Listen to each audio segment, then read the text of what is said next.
Yeah, I welcome us to my class on Mass 102, which we also call Mass 112. We are going to be taking our lesson one. If you are new to my channel, I will want you to do one simple thing.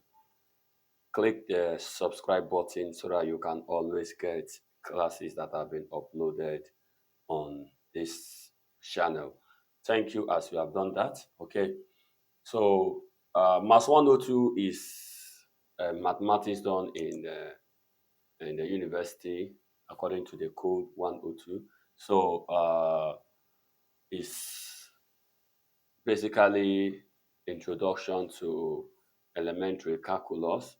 Calculus is an aspect of mathematics that most of us have done in the secondary school, but some of us have no idea about it. So, but then if you follow up my classes, I believe that you will begin to have knowledge or idea that you actually lost in the secondary school.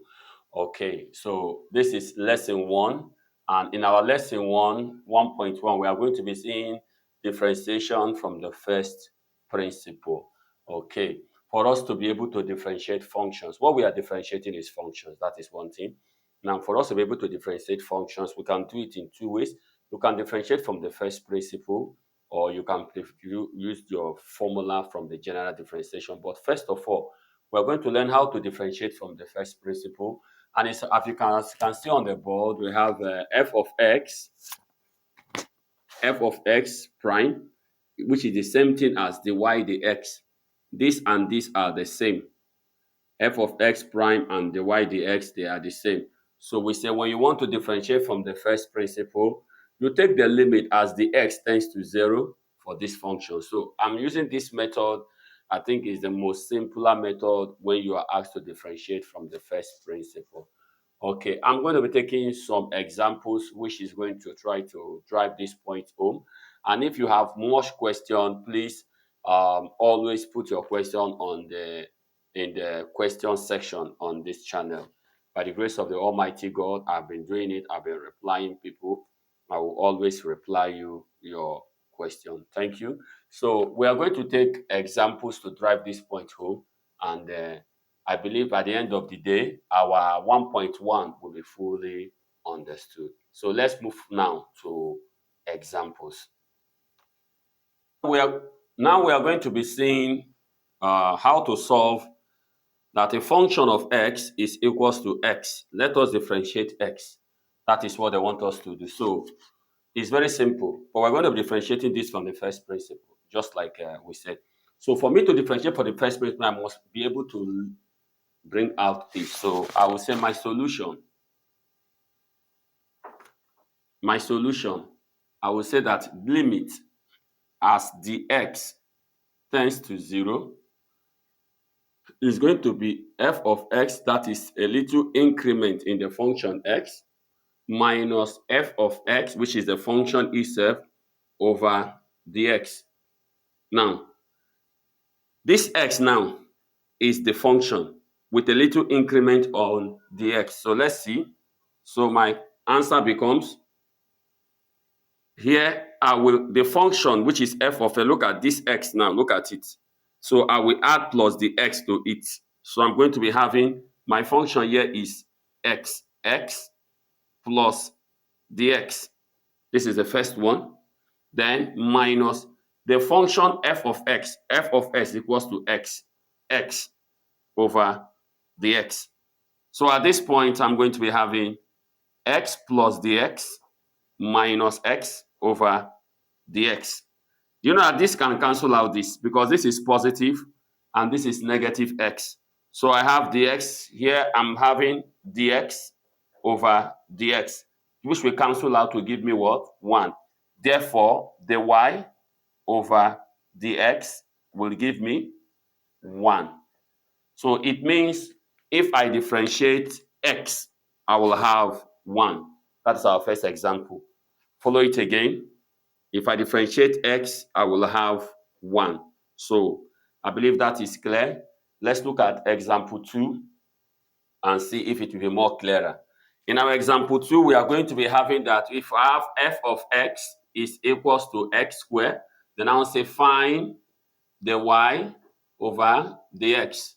F of x equals to x squared, we should find the y dx. We've already know that the y over the x from the first principle is limit as the x tends to 0 is equals to f little increment in the x plus f of x over dx. Okay, so I'm going to be following this now. Now, this is x. There will be little increment in this x. So I'm going to be having into x plus dx. Remember that this x was squared. Do you see what I've done? X plus dx squared, then plus f of x is x squared all over dx. You see the way I've put this? X plus the x all squared plus the f of x is x squared over the x. Now, what I'm left with here now is to expand this. And for me to expand this, I will go somewhere to do that. I can clean this. We are through with this. So let me just expand that. I will have x plus dx into x plus dx. That is what this means. So I'm going to be having x times x, x squared, x times dx plus x dx. X times x, x squared, x times dx plus x dx. Dx times x is plus dx plus x dx. Let's put it like this. Then dx times dx will give me plus dx all squared. You get that? So that I have x squared plus 2x dx, 2x dx, are you there? Then plus dx all squared. So if I expand this, I will have this. So in place of this, I will now have x squared plus 2x dx plus dx all squared, then plus x squared all over dx. Okay, haven't gotten that? Okay, sorry, this will make minus, so here will be minus. Okay, now if you watch, we have, let's collect like terms. We have plus x squared here, we have minus x squared here, so this will cancel out this. Okay, now what we are having left here is 2x dx plus dx all squared over dx. So I'm going to move my solving to this side.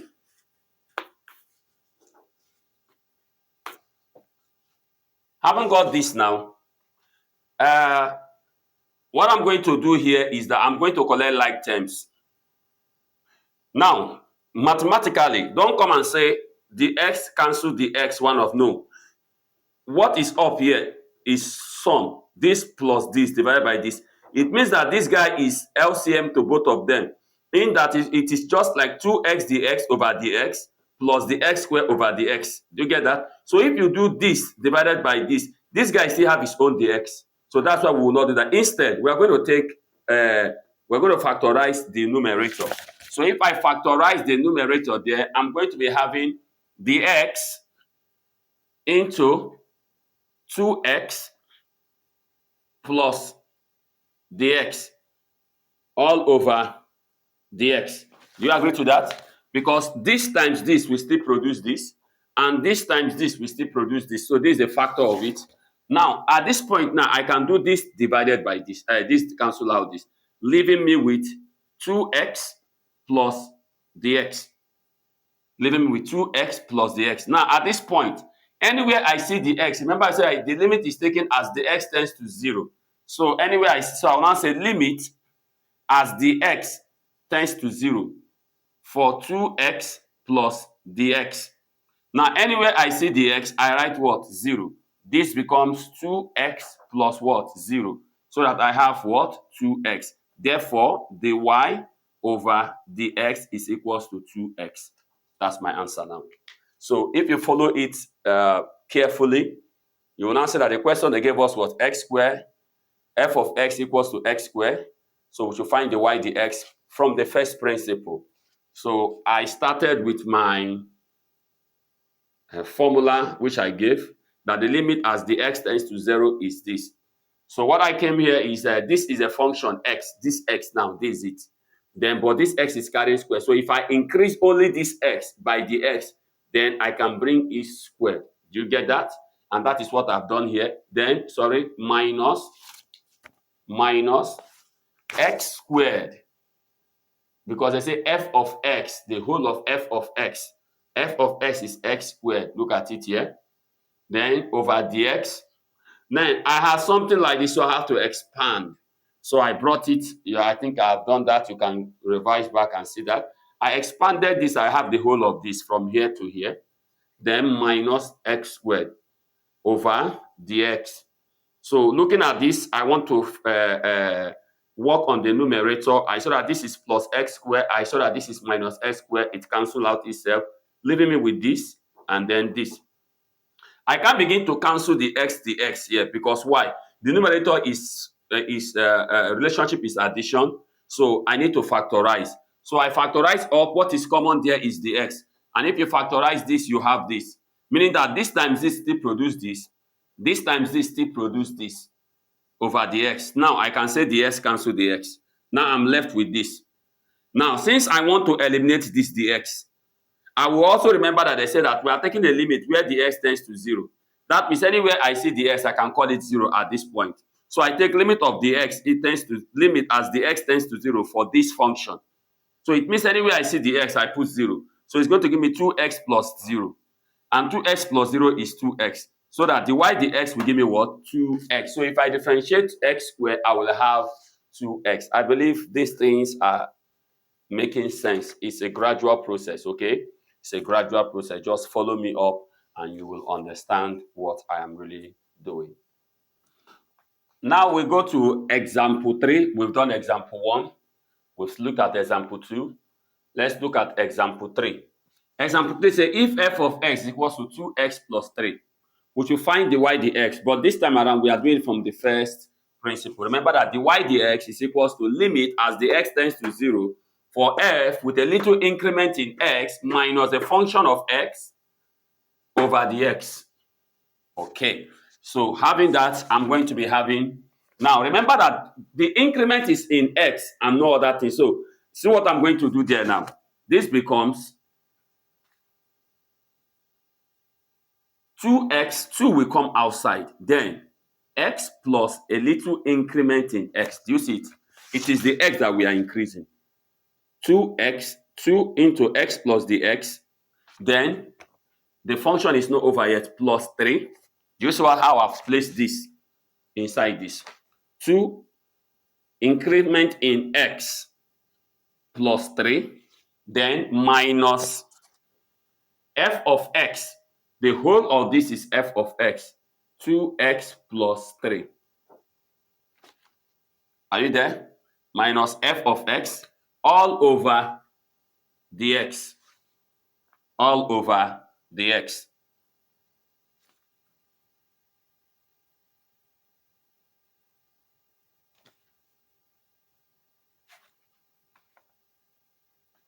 Now remember that our f of x is the whole of this. So at this place, I put 2x plus 3 and I put inside bracket because this is my f of x. It's one number. So what I'm going to be having here now is I'm going to expand this. I have 2x plus 2 dx, okay? Then plus 3 minus 2x minus 3 all over dx. I believe you are following. I expanded this now to have from here to here. Then this minus will break this f of x to produce this. Okay, let's continue here. Now, I want to simplify the numerator. Now, if I observe, I have 2x here, I have minus 2x here, isn't it? So that will go. This will go with this. Are you seeing that? Now, I have plus 3 here, and I'm seeing minus 3 here. So this will go with this. Okay. I'm left with 2 dx over x dx. So here I'm going to be having 2 dx over dx. That's what I'm going to be having there. 2 dx over dx. Are you there? So you see at this point, the x cancels the x, so that my dy over dx finally becomes what? 2. That's my final answer. It means if I differentiate this, I'm going to have 2. Someone will ask, but why didn't you use your limit as dx tends to 0? Because there's no place I'm going to use it here. You see where we needed to use it in the second example, and we did that. So at this point, my dy dx is equals to 2. So that is my example 3. I'm going to go to the last example, which is example 4. I'm going to go to the last example, which is example 4. Okay, on the board is my example 4. Now, we have that the function f of x is equals to this. We should find the y dx. Okay, my solution. Remember, we have said that this is my dy dx is the whole of this. So I'm going to be putting up this. Now, remember that it will be only, increment will only be on the x. So see what I'm going to do here. I'm going to be having 1 over, okay, x plus dx minus 2. That is for this. Then minus the function 1 over x minus 2 all over dx. Here's what I've done. Okay, I believe that is so. It is in the x we used to have increment. It is in x we used to have increment. Okay, so if we watch this, the numerator has numerator and denominator. So what I'm going to do here is I'm going to move.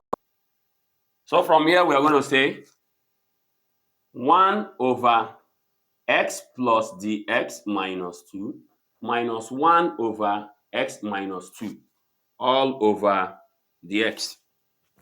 I'm going to solve out for the numerator, simplify it. So to simplify the numerator, I'm going to be having the LCM will be x plus dx minus 2 into x minus 2. That's the LCM there. Remember, then it will still be all over dx, remember.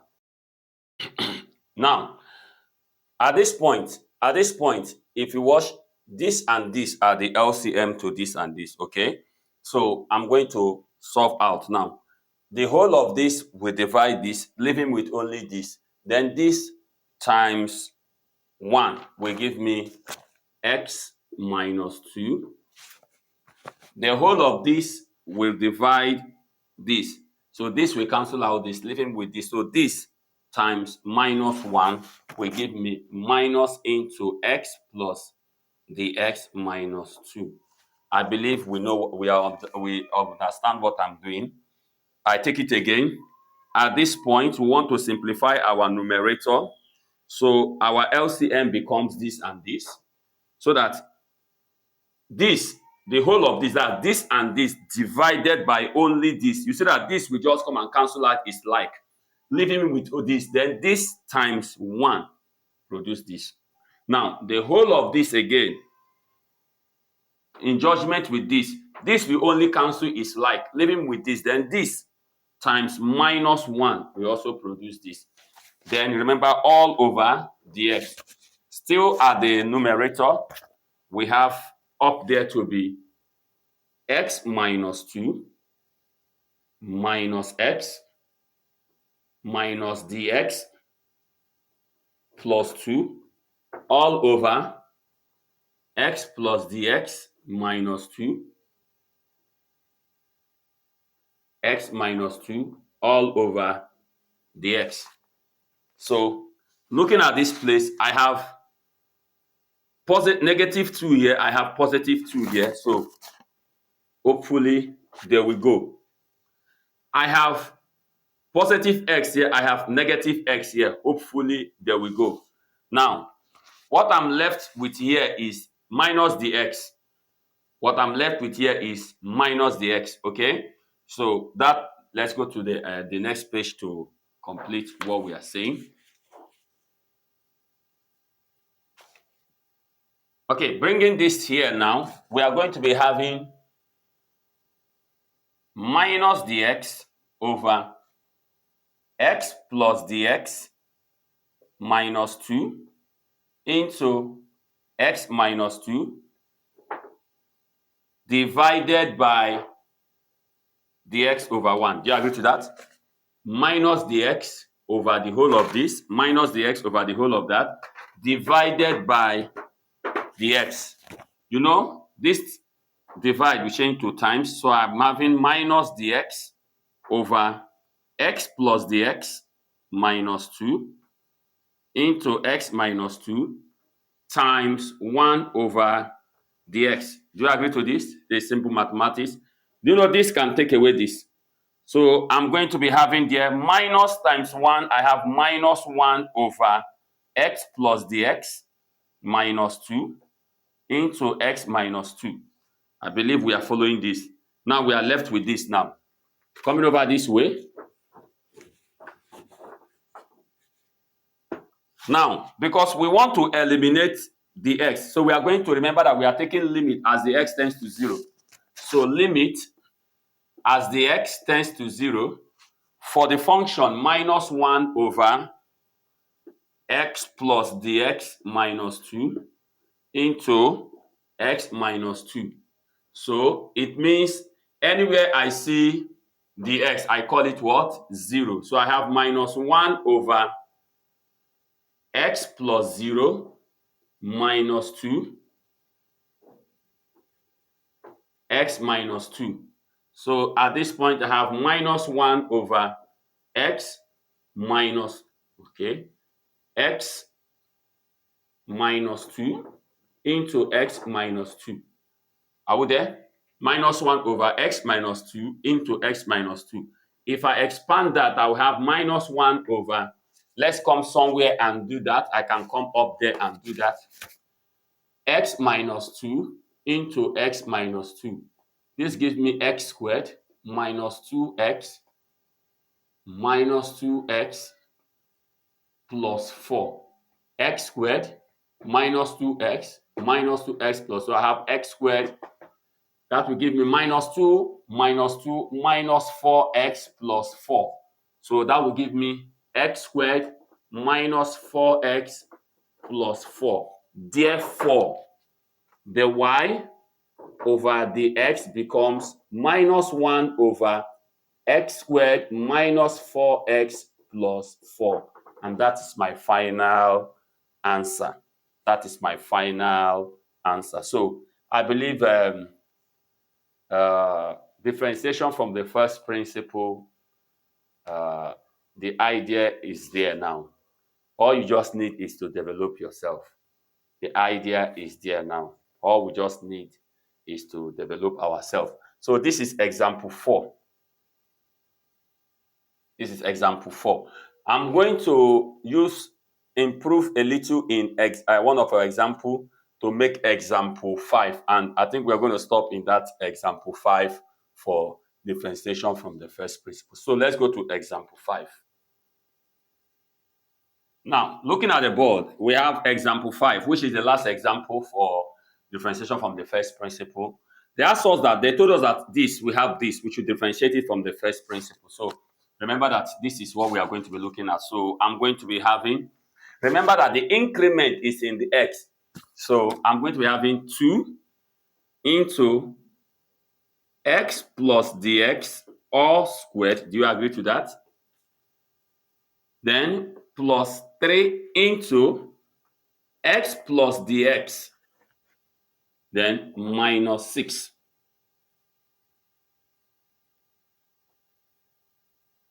Minus 6, then minus the whole of the function 2x squared plus 3x minus 6. I believe that is very, very clear. Then all over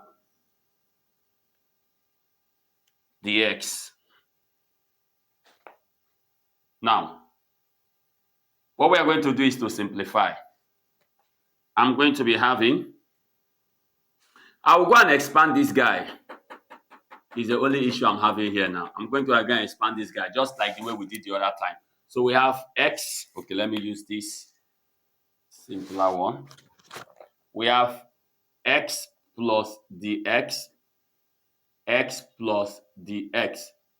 This is x squared plus x dx plus x dx. This times this is x squared, this is x dx, then this is x dx, then plus the x all squared. I believe that is what it is, okay? So that we have x squared plus 2x dx plus dx all squared. So we are going to be putting this in place of this. So follow me now. So I'm having 2 into x squared plus 2x dx plus dx all squared. Are you following that? We'll close this. Plus 3 into x plus dx minus 6. Then minus into 2x squared plus 3x minus 6 all over dx. So what I've just done here is that I just expanded this to give me this. I just expanded this to give me the whole of this from here to here. Then this one just brought it down, minus 6, then minus the whole of this dx. So the next thing I'm going to be doing is to expand. I think I'll be needing space for that.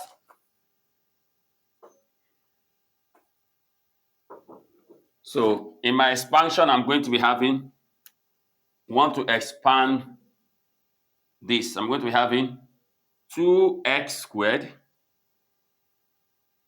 plus 4x dx plus 2 dx squared. Are you following that? This times this times this times this, give me this, then plus 3x plus 3dx minus 6 minus 2x squared minus 3x plus 6 all over dx. I'm taking it bit by bit so that you can follow. This is the last example for differentiation from the first principle. Now, I'm still in the numerator. I'll start seeing things to cancel out. Remember, look at this, can take away this. I have 2x squared here. Do I have any other 2x squared? Yes, I have 2x squared. Look at minus 2x squared, but this one is plus 2x squared. So this man we take away is like. I have 4x dx. Is there any other place that there is 4x dx? No. I have 2 dx squared. Any other place with 2 dx squared? No. I have 3x. Any other guy with 3x? Yes, look at him. So this guy will live with this guy. So I'm left with this, this, and this. So my next equation becomes 4x dx plus 2dx all squared plus 3 dx. This, and this all over dx. Now, we have discongested the whole equation to this nothing now. Now, you know, like I said before, I can't say this cancel this or this. No, I have to factorize the numerator. So I'm going to be having, what is common there? The x is common. So I have dx into, I have 4x plus 2 dx plus 3 all over dx. Let's check if it's true. This times this will actually produce this. This times this will actually produce this. This times this will actually produce this. So at this point, I can now say this cancels this. So what I'm left with is 4x plus 2 dx plus 3. Okay. Now, I still have the x even when I've taken away the denominator of the x. So I will take limit as the x tends to 0 to deal with this guy. So limit as the x tends to 0. Anywhere I see the x here, I will call it what? 0. So I have 4x plus 2 into 0 plus 3. So therefore, my dy over dx becomes 4x plus what? 3. And that should be my final answer. 4x plus 3. 4x plus 3. So I believe this was neatly done. So I want us to practice. Now, mathematics is all about practice. You don't read mathematics as if you're reading English. When you come to calculus, calculus is very, very simple. But the problem with calculus is that you must bring out time to study. You must bring out time to practice. While you are taking this class on this my channel, to also practice. Take your textbooks, take questions from there. After understanding what I'm saying, you practice. When you have challenges, you come to this channel at the question block, comment section, ask your question. I believe my little input will improve you again. So this brings us to the end of 1.1, which is differentiation from the first principle. So the next time we'll be meeting at still on lesson 1, but that will be 1.2. Okay, so thank you and God bless you. Don't forget, if you have not done this, do it. Press your subscription button. Subscribe to this channel and you will enjoy it. I welcome us to another section of this class. Okay. In this section of this class, we are in 1.2, still in our lesson 1. If you missed the 1.1 lesson 1, please try and see the video. Then, in this case now, we are going to be having general differentiation. Remember that in 1.1 of our lesson 1, we learned how to differentiate from the first principle. Okay, but this time around now, we'll be differentiating using general differentiation. That is, I can say that we are going to be differentiating now with formula. Now, the essence of the general differentiation is to make you faster in the exam. You hardly see an exam that will ask you to differentiate from the first principle. So you're always given the liberty to use the kind of differentiation method you would like. So I've taught us how to use from the first principle. Now I'm going to also teach us how to do it from the general form of differentiation. Now let's follow me up and see something. Now if I have that y is equals to x raised to power n, then my dy over the x will be, this n will drop. So this becomes the general form of differentiation. Let me just leave it like this. This becomes the general form of differentiation. Now, someone can call it the formula for differentiation. How do I get that? If y is equals to x, this is the function, raised to power n. So for me to differentiate y with respect to x, so my dy dx, because I'm saying y here, I'm saying x, so it's dy dx. My dy dx will be equals to, I drop the power, are you seeing it? And then I will add 1 to the power. Okay, no, I'm not adding 1, we are subtracting 1 from the power. I repeat, y equals to x raised to power n. So my dy dx, because I'm saying y and I'm saying x. So dy dx is equals to, I drop the power and I subtract 1 from the power. So this is what I will do, and it is called general form of what? Differentiation. So you need to copy out this and note it down in your book while we go into other things. Now, having known the general form of differentiation, or you call it the formula of differentiation, now the next thing we are going to do is that for you to differentiate any function in calculus, it goes by rules. Now, these rules are bordered, or these rules are being, how do I put it now?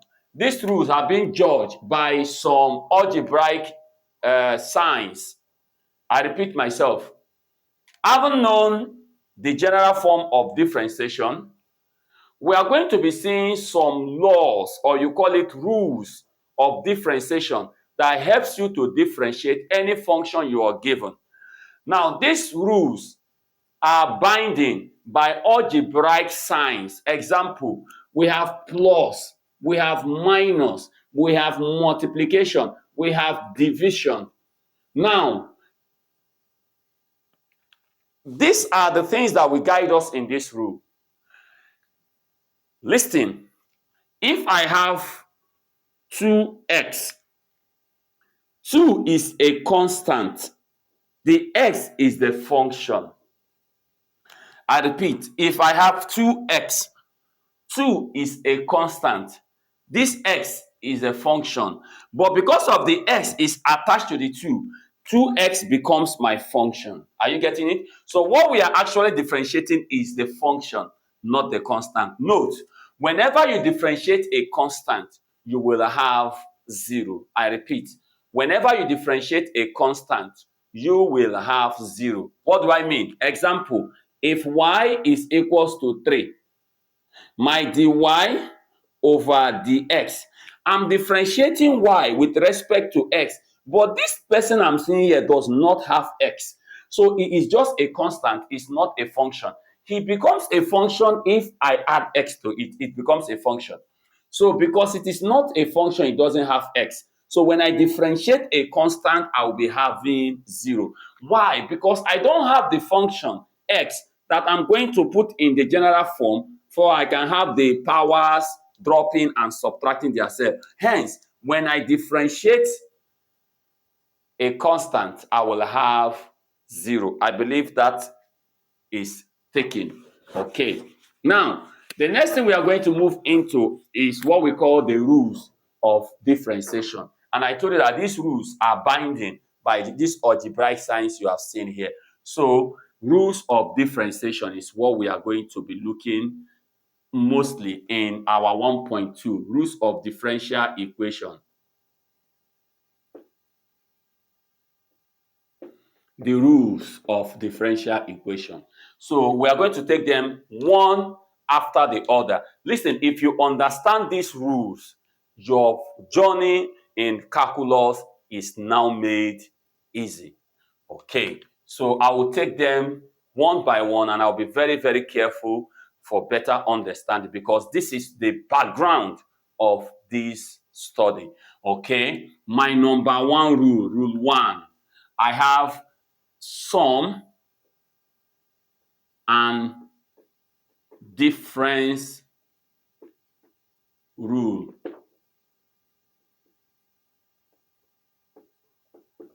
Sum and difference rule. What do I mean by sum and that is addition and what? Subtraction rule. Sum and difference rule. What does the sum and difference rule says? It says when the relationship between two or more functions is either plus or minus or both, that we should use the sum and difference rule. Now, how do we establish a sum and difference rule? Now, this rule says that when the relationship between two functions is either plus or minus or both, you should differentiate separately. I repeat, when the relationship between two or more functions is either plus or minus or both, you should differentiate separately. So let's take this example. No, I don't want to use this. Let u and v be differentiable functions. Therefore, if I'm given that y is equals to u plus v, then my dy over dx, for me to differentiate these functions, their relationship here is addition. So I'm going to differentiate them separately. I will have du over dx plus dv over dx. And this is my addition subtraction rule. Also, if y is equals to u minus v, then my dy over dx becomes du over dx minus dv over dx. Like we said, when the relationship between two differential functions is either plus or minus or even both, differentiate separately. Pick one, differentiate, pick this one, pick this one, pick this one. That is all that addition and subtraction rule is saying. So, having known this, we are going to take some examples to drive this point. Now, under this rule 1, we are going to be seeing these examples. Under this rule 1, we are going to be seeing this example. So, if we finish solving this example, then we have done justice to rule 1. So, I'll start by number 1. Number 1 says that y is equals to 2x cubed minus 5x squared plus 2. Okay, it asks us to find the y dx. Okay, y and x are the variables here. So I'm going to be having the y over the x. Now, how do I know the rule to use here? I'm going to be using sum and difference rule because this is a function, this is a function, this is a constant. And the relationship between all this is plus and minus, plus and minus. So I'll use plus and minus rule. So plus and minus rule intend that we should differentiate each function separately. Pick one, differentiate it, keep. Pick the other, differentiate it, keep. That's what sum and minus rule is saying. So we start now. I have 2x cubed here. I'm going to differentiate 2x cubed. Remember, from our general form of differential equation, we say that y is equals to x raised power n. So that the y over the x there becomes n x n minus 1. Do you remember? So when I want to differentiate any function, remember I said this is a constant, this is a function. So this is actually the guy I'm differentiating, not actually this guy. I'm differentiating actually this guy, not actually this one. So, and this is a constant. When I differentiate a constant, I have what? 0. So we proceed to what we are going to do now. So because of it is, I'm using plus and minus rule or sum and difference rule. I'm going to be differentiating separately. So I'm going to be having 3. The power will drop. So I'm going to be having 2 times this 3 will drop here. Then x 3 minus 1. I have differentiated this minus. I come here, I have 5. It's already waiting for me. Then 2 drops. Then x2 minus 1. Then if I differentiate 2, I will have 0. So I don't have anything to do with that. So this becomes 2 times 3 is 6. 6x, 3 minus 1 is 2. 5 times 2 is 10. 2 minus 1 is x. So therefore, my dy over dx becomes 6x squared minus 10x. So I have finally differentiated the first question. So if I differentiate this, I'm going to have this. What did I use? I used addition and subtraction rule. And what did I intend doing there? I said I differentiated them separately. And the general form of differentiation is what is being used there, not the first principle. Can I do this from the first principle? Yes, we learned how to do something like this from the first principle. Even if you differentiate from the first principle, you are still going to have this. But you know that differentiating from the first principle will take a longer time compared to the general form of what? Differentiation. So we have explained what our rule 1. Remember, we are saying in rule 1, I've explained what our rule 1 is saying, that it is sum and difference rule, and this sum and difference rule is used when the relationship between two or more functions is either plus or minus or both. And what do you do there? You differentiate what? Separately. You differentiate separately. Okay. Okay, now having solved question number 1, we want to solve question number 2. We are given that y is equals to 3x squared plus 1 over x. So my dy over the x will give me what? it's obvious that I'm going to use addition rule because this is a function, this is another function. The relationship between them is addition. So I'm going to be differentiating separately. So here I'm going to, first of all, let me replace this question very well. I have y is equals to 3x squared plus, this is the same thing as this. Please observe that this is the same thing as this according to indices, okay? So my dy over dx. Why am I doing the y dx? Because I'm saying y and x as the variables here. So this will become 3 times, these 2 will drop, 2 minus 1 plus, this becomes minus 1x minus 1 minus 1. Do you agree to that? Okay, so that becomes 6x, 2 minus 1, 1, plus minus 1x, minus 1 minus 1 is minus 2. So this becomes 6x plus times minus 1x minus 2. Remember that this guy now can also be written as 6x minus 1 over x squared. Okay, so that my dy over dx becomes 6x minus 1 over x squared. And this becomes my final answer. So when I differentiate this, I'm going to be having this. I believe it's well known. Remember, we are using our general differentiation since. We're also showing it here. Remember what I did when I have this. What I did when I have this. So that I can have a power of x.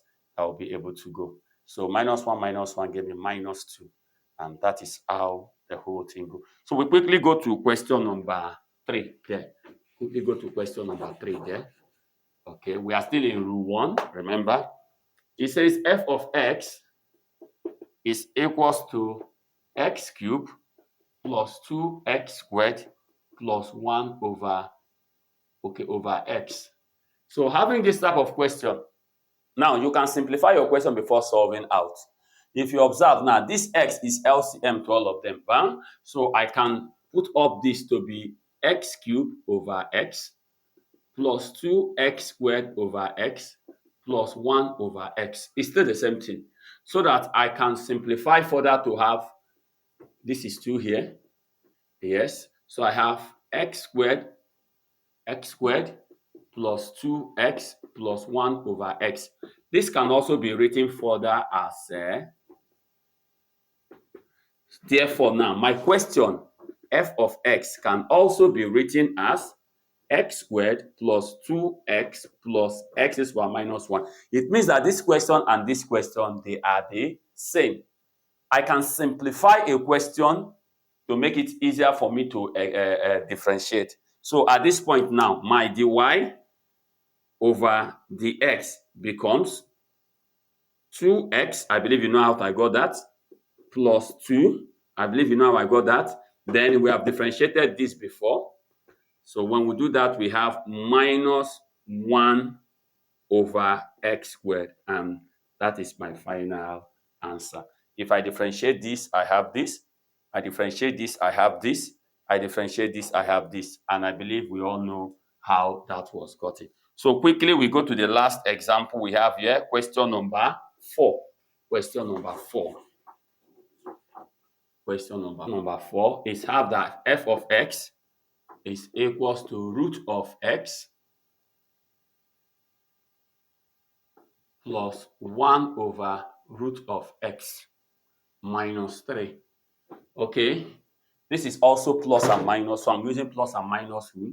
So I'm going to have it. Now, if you have something like this, please simplify it further. My f of x, I simplify this further. My f of x becomes, this is x half plus 1 over x half minus 3. I simplify further. I have x half plus x minus half minus 3. This time now, I can now solve out. So my dy over dx becomes, I drop my half, then half minus 1. Remember? Plus, I drop my minus half, then x minus half minus 1. Remember, this is a constant. I have no business with it. It's going to give me 0. So at this point, I'm going to be having half x, half minus 1. That is half minus 1 will have minus half. You get that? Minus half. So plus minus half x minus half minus 1. Minus 1 over 2 minus 1 over 1. 2 is LCM. 2 into 1. 1 times minus 1 minus 1. Minus 2 in 1, 2. 2 times 1 is 2. Minus 1 minus 2 will give me minus 3 over 2. So minus half minus 1 will give me minus 3 over 2. Okay. At this point, I'm going to be having, this is the same thing as 1 over 2 times 1 over x half. Then plus times minus is minus 1 over 2 times 1 over x 3 over 2. You agree to that? Okay. 1 times 1 is 1 over 2 root x. Do you agree to that? Remember, this is simple as this. Then minus 1 times 1 is 1 over 1. This will give me 2 x 3 over 2. Okay. I believe there's nothing else. Therefore, the y over the x becomes 1 over 2 root x minus 1 over 2x 3 over 2. Final answer. So if we differentiate this, you're going to have this. I believe so far so good for our rule number 1, which is addition and subtraction rule. And with all the examples we have listed, is well understood. Any question? Let me see it on the question comment section. Okay. So the next thing we are going to be going into is rule number 2. Okay. Now in this rule 2, we are going to be saying function or function rule, or we call it chain rule. Now, what type of functions do you call a chain rule function? When a function is carrying a power, just like remember we said that U should be a differential function. If it's carrying power like this, you call it a chain rule. You can have something like this, 2x plus 5 all square. Once this is a function carrying power, we call this a chain rule function. That is a function that obeys chain rule. That's rule number 2. So for you to do that, dy dx is equals to dy du times du dx. For chain rule functions, the formula is dy dx equals to dy du times du dx. This is the solution. This is the solution. So we are going to see some examples to drive this point home. Then it will become 2 rules which we have learned and what? Mastered. Now for rule number 2, which we call the chain rule, we have these questions to solve for better understanding of the chain rule. This is question 1, 2, 3, and 4. So I'll start with question 1. Question 1.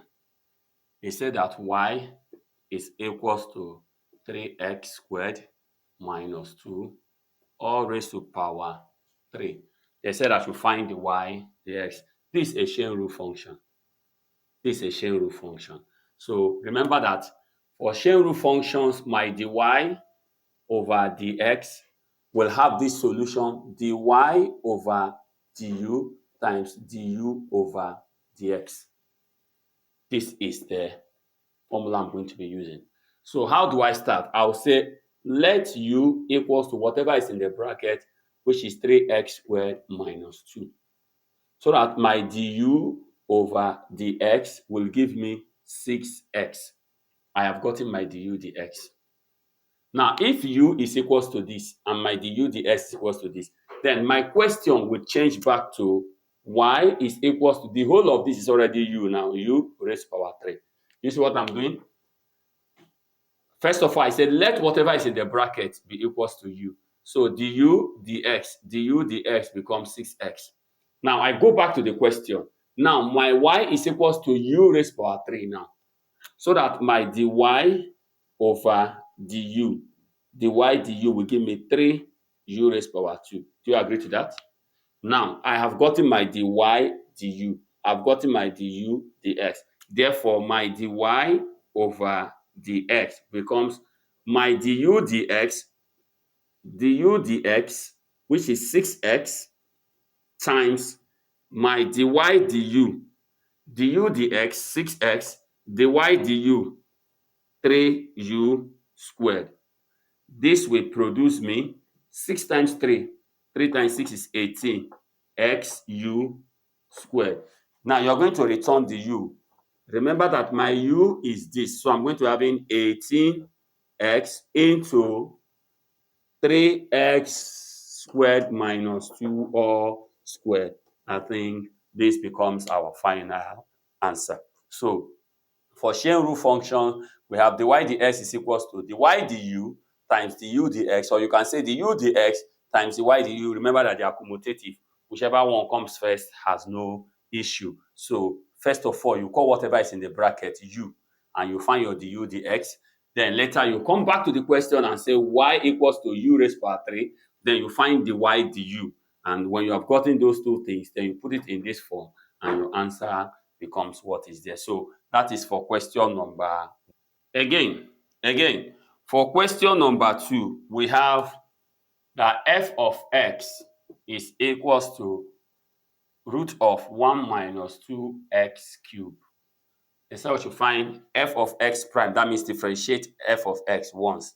So it's still the same thing as the y dx. So remember that f of x, if I want to write it very well, is the same thing as 1 minus 2x cubed all raised to power half. Do you see that? This and this are the same. Remember, I've said that before in the rule 1. When we have something like this, I say it's same thing as this.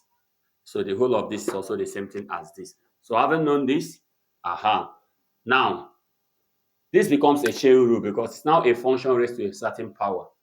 Now I'm going to treat it as chain rule. Remember that for chain rule now, my dy over dx is dy du times du dx. This is a formula.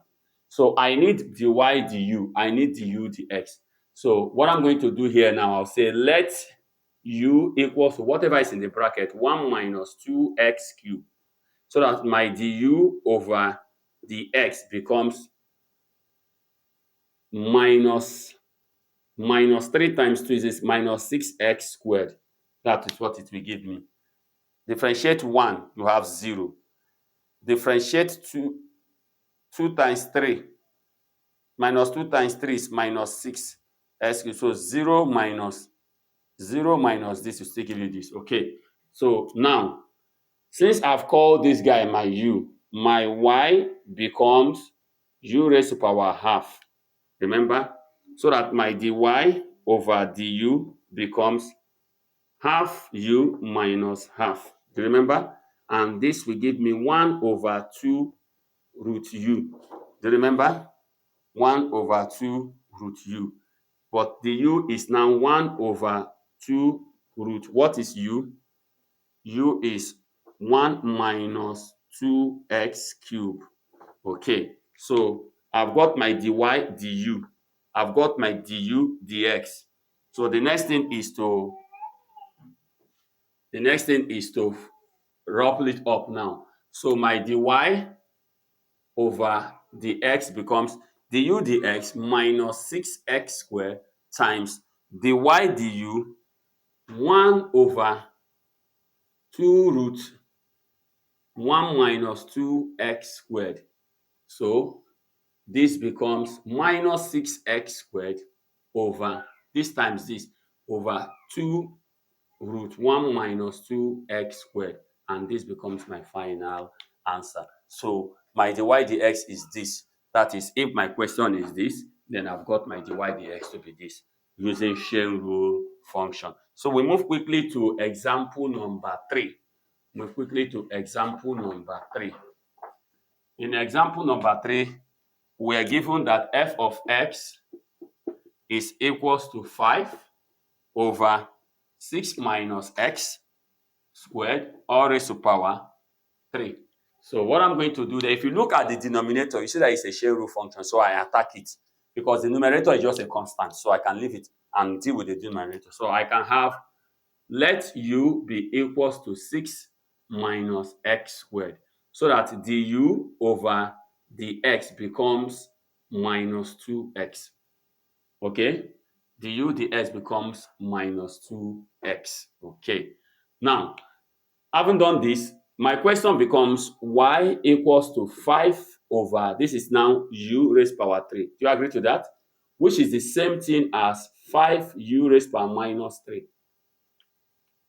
If I call this u, then the question becomes y equals to 5 over u raised power 3, which is the same thing as now 5 u raised power minus 3. So that my dy over du now will give me minus 15u minus 3 minus 1 minus 4. I believe we are following this.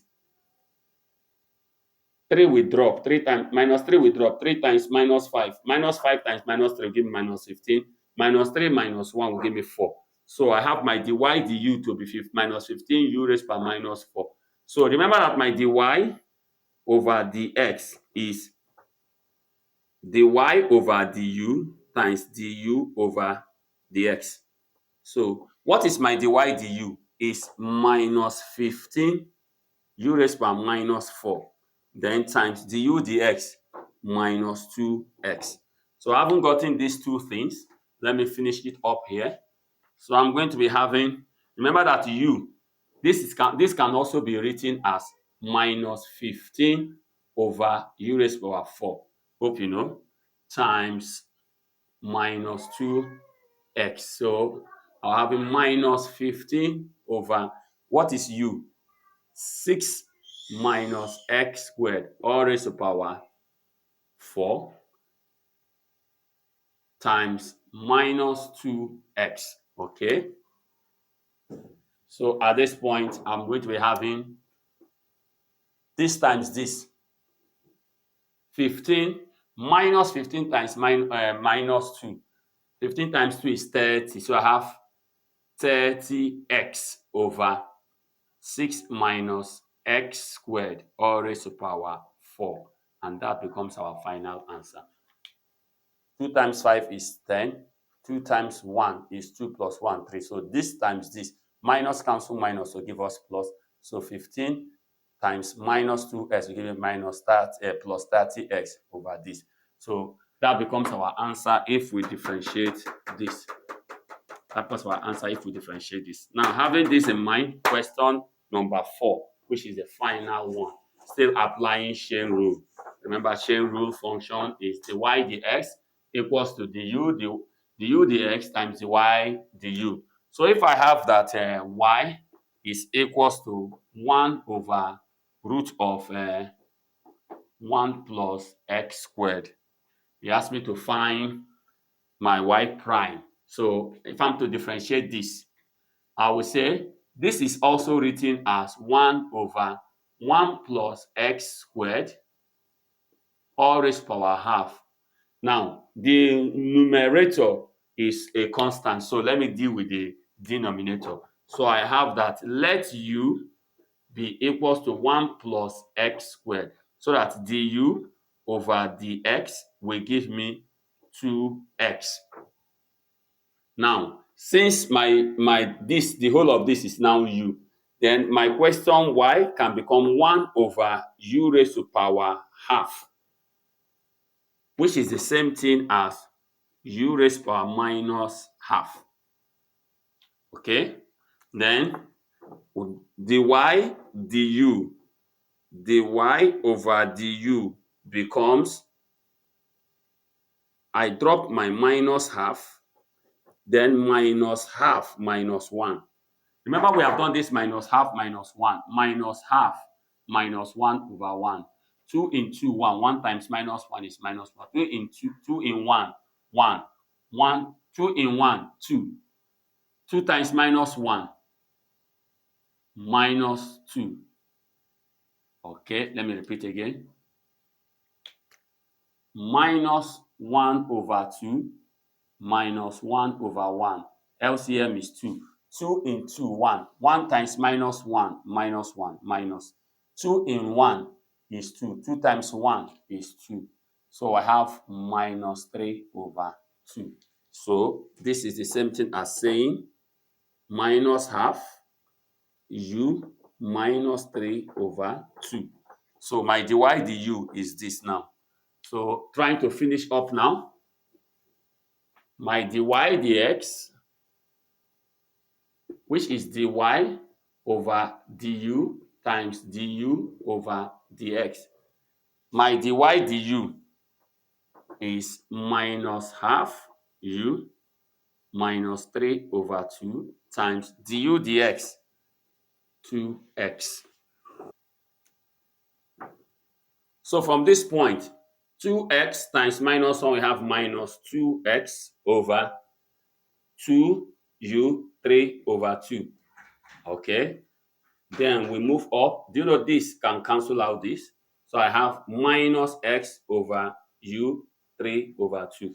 But I know that my u is 1 plus x squared. So I'm going to be having minus x over 1 plus x squared all raised to power 3 over 2. I believe this becomes our final answer. Okay, minus x, then u is 1 plus x squared, then raised by 3 over 2. And that brings us to the end of question number 4. Okay, I believe question 1 to question 4 has been solved. That is to show us how chain rule functions are being used. Chain rule function, that is our rule number 2.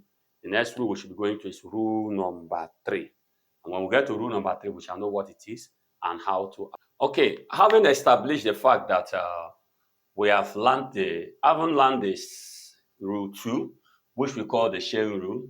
There is something I want to teach us about the chain rule function. There is something I want to teach us about the chain rule function. You know, the chain rule function, we already established that if y is equals to u raised to power n, therefore the y over the x is equals to the y du times du over dx. This is what we have established about the chain rule function. Now, at this point, I want to teach us a method called the inside-outside rule or inside-outside method. It will help us to be very fast when we have something like this to deal with during a working. So remember that we have done most of the examples on chain rule function. So I'm going to do 1 or 2 examples using the inside-outside rule. Then I want to just establish that inside-outside rule to make our solving in this class very fast. So let me take one example from the ones we have done before. We have that y equals to 3x squared minus 2 all raised to power 3. Now, if we have something like this and we want to solve, this is a chain rule function. Why? Because the function that is carrying a certain power. So it's something looking like this. Okay, if u is a differential function.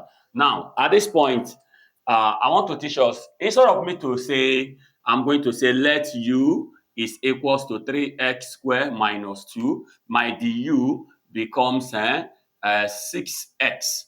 Then I will now say the question becomes, therefore y is equals to u raised power 3, then my dy over du, this is the u dx, hope you know that, will now become 3u squared. Therefore, now my dy over dx becomes dy over du times du over dx. And that will produce my dy du is 3u squared times my du dx is 6x.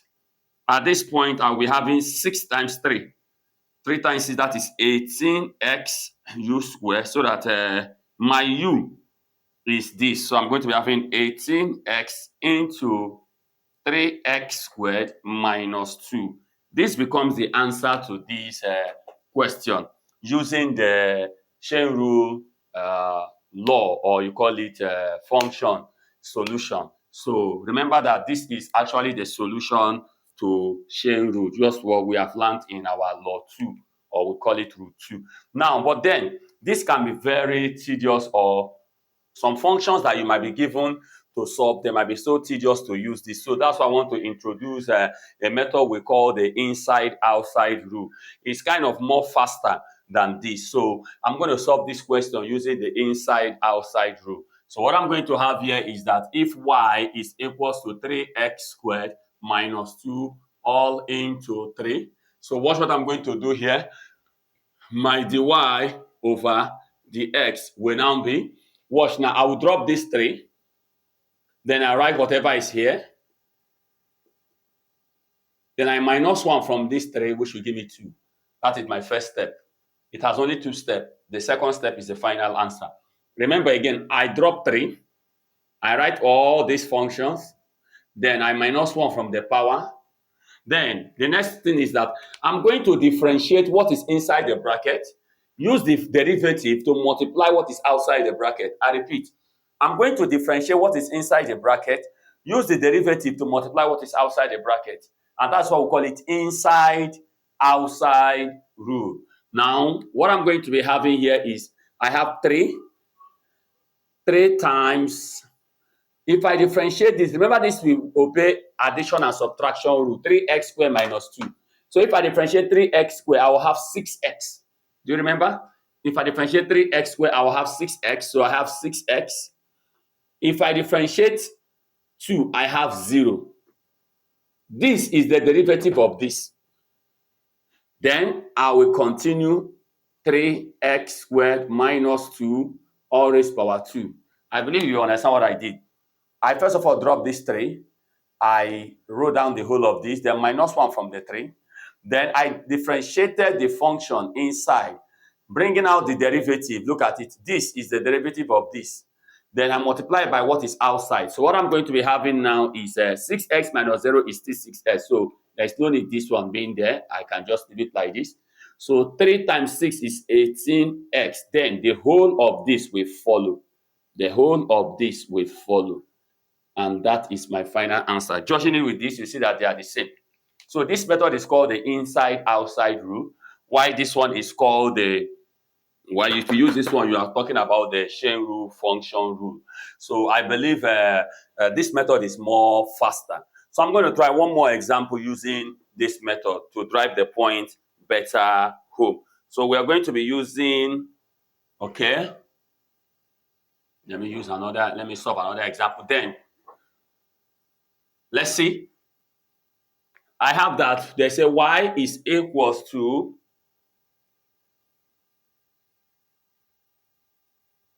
root of 1 minus 2x cubed. 1 minus 2x cubed. Okay. I think that is a question. Okay. Having got this question, I want to solve. Remember that first of all, I will put this as this. That is it. This and this are the same. Now, looking at it like this, I know that this is a chain rule function. So I want to use the inside-outside rule method. I don't want to use this method. I want to use the inside-outside rule method. So my dy over dx becomes, I will drop half. Then I will have 1 minus 2x cubed. Half minus 1 is minus half. Are we there?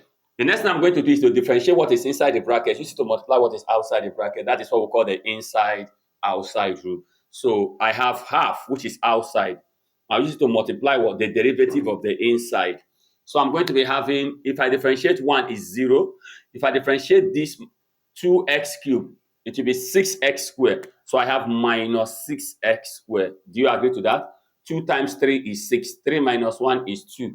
So I have minus, because 0 minus this will give me minus this. Then the whole of this will still play out. Remember, the whole of this will still play out, I believe. This is the derivative of this. This is the one outside before. then this function is still remaining. So this will multiply this. That's why we say you use what is inside, derivative of the what is inside, to multiply what is outside. This is derivative of what is inside. I'm using to multiply what is outside. So I have half times this, which will give me minus 6x squared over 2. Okay? 1 minus 2x cubed minus 1 over 2. Do you know this with 1 and this is 3? This will give me minus 3x squared into 1 minus 2x cubed minus half. Okay? Remember that this guy can also be written as minus 3x squared over 1 minus 2x cubed all root. Remember, this and this is the same. So at this point, this becomes my final answer. So if you check the previous working we did using this, you see that the same answer was given there. So you see that what we have established here, that the inside-outside rule is a very simple and fast method of solving any function that obeys chain rule or any chain rule function, in that we are going to drop the power, minus 1 from the power, that is the step 1. Step 2, differentiate what is inside the bracket, get out that derivative, use it to multiply what is outside the bracket, then report your answer like that. And that is all we have done. So this will bring us to the end of law 2, which is the chain rule function law. We are going to law 3, which we are going to call the product rule, or you call it rule 3, which we call the product rule. So we'll meet us in rule 3. Welcome. This rule 3, we are going to be saying product rule. Product rule. Remember, in mathematics, algebraic sign product is multiplication. So in this case, when do you use product rule? You use product rule when the relationship between two or more functions is multiplication. You use product rule. Just like we have already established that when the relationship between two or more functions is addition or subtraction, you use the sum and difference rule. When the relationship between two or more functions, when a certain function is raised to a certain power, you use chain rule, or you call it function or function rule. Then the third rule now is product rule, when the relationship between two or more functions is multiplication. So how does that rule go? He said if y equals to u times v. Remember that u and v are differentiable functions with respect to x. So if we have that y equals to u and v, that is u times v, then the y dx will be u times the v dx plus v times the u dx. Now, in this case, whether you write u dv dx first plus v or you write v du dx plus u dv dx, they are all correct. This is correct, this is correct. Whether the v comes first before the u or the u comes first before the v, they are both correct. Why? Because multiplication is commutative in mathematics. Commutative means that it does not check who comes first or who comes last. Now listen, if I have 2 plus 3, it's going to give me 5. If I have 3 plus 2, it's still going to give me 5. It doesn't matter who comes first. So this plus this is also the same thing as this plus this. It's going to give you the same answer. Why? Because addition is what? Commutative. It's unlike subtraction. If I have 2 minus 3, it's going to give me minus 1. But if I have 3 minus 2, it's going to give me a positive 1. So subtraction is not commutative. Hence, if it were to be minus here, we have to be very certain about who comes first. But since it is addition, anybody can come first. I believe that that is well understood. Okay, so I continue now. So I believe we have understood what I really mean by this. Now, since we have established that for product rule, that the y dx is equals to u dv dx plus v du dx, we are going to take some examples and solve them and see how we can apply this solution. Now, we are faced with 3 questions. If you observe this question, y equals to this times this, f of x equals to this times this, f of x equals to this times this, and they want us to find the derivative of these functions. Now, what's something? This is a function on its own inside the bracket. It's being multiplied by another function. So the relationship between the whole of this and the whole of this is multiplication. and that's how I'm going to use product rule. This is a function on its own being multiplied by this one. The relationship between this guy and this guy is product. So I'm going to use product rule. The same applies to this. So we are going to use product rule. So if this is a function, then this is the solution. If this is a function, then this is the solution. All I need to get is all to convert these things now to have all these parameters. And at the end of the day, I'm good to go. So let's start with number one. Number one, that y is equals to 3 plus 2x, 1 minus x. If I'm to solve this, so this is product rule. So what I'm going to do is, I'll say let u be equals to 3 plus 2x. Please, the first one is always our u. This is u, this is v. Then du over dx will give me 2. So you see, I've got my u, and I've got du dx. So I've established this guy, and I've established this guy. So I also say let v equals to 1 minus x, so that dv over dx becomes minus 1. So you see, I've gotten my v, and I've gotten my dv dx. So all I need to do here now is to arrange everything I've gotten in this manner, and I will simplify and get my final answer. So we move.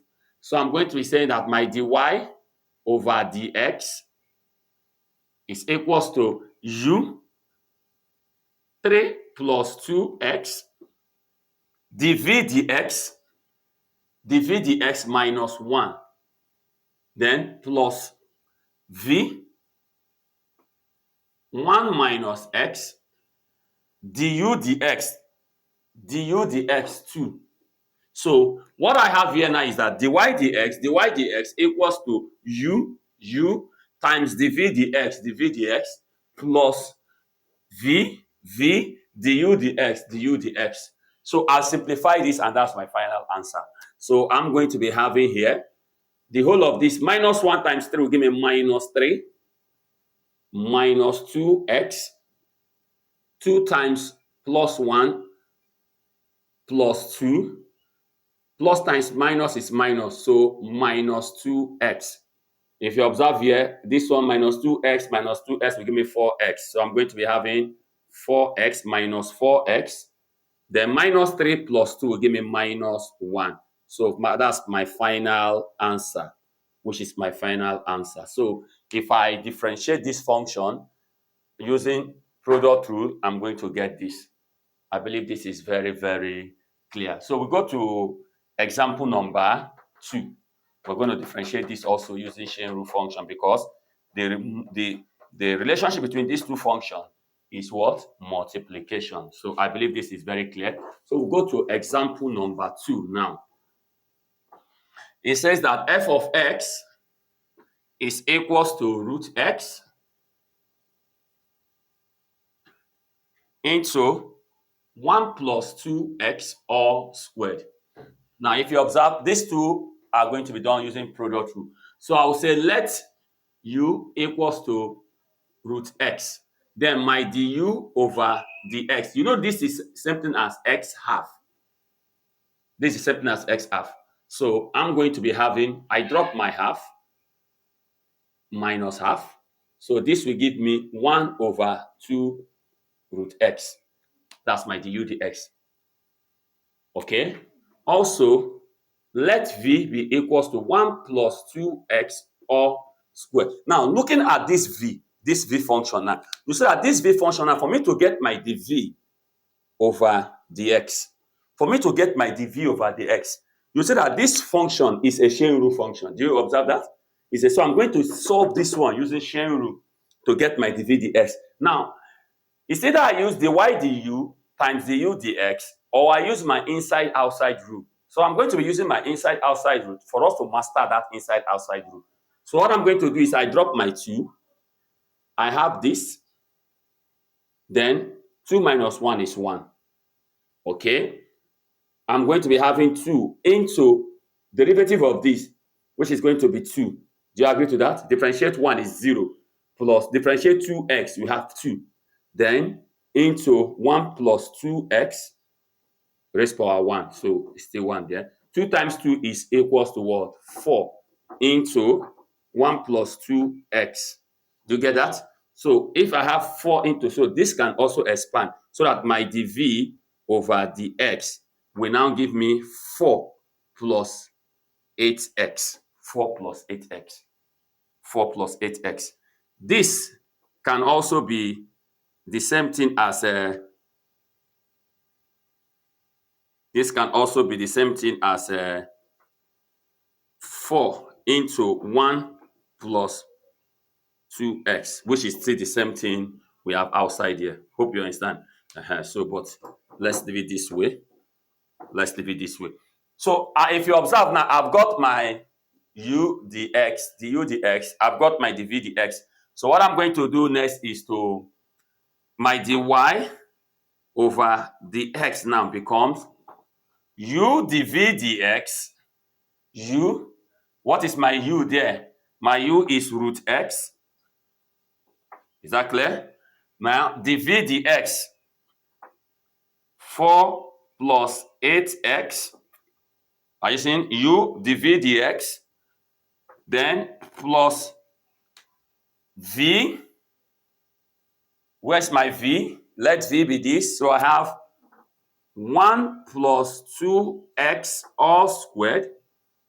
Then du dx, which is this, into 1 over 2 root x. So this becomes my u dv dx plus v du dx. So I just need to simplify. This times this, then this can also give me, I want to clean this. So from there, I can have root x into 4 plus 8x plus, this is like 1 plus 2x squared over 2 root x. Let me put this one over 1. Are you there? So I can decide to stop here. I can decide to stop here. Or if you choose to simplify further, so you are going to be having the LCM is 2 root x. This, in this, will give me 2 root x divided by 1 will give me 2 root x times this. So it's just like saying 2 root x. 2 root x divided by 1 will give me 2 root x times this. 2 root x times root x into 4 plus 8x. So that's what you have. Then this, first of all, you know, this will multiply this before this. So you see that trying to expand it further will give us. So what we are going to have finally, our final answer here is going to be root x into 4 plus 8x plus 1 plus 2x squared over 2 root x. I think this is my final answer. So you see, this plus this will give us this. So we are finished solving for this. Okay. So we go to the final question. Go to the final question.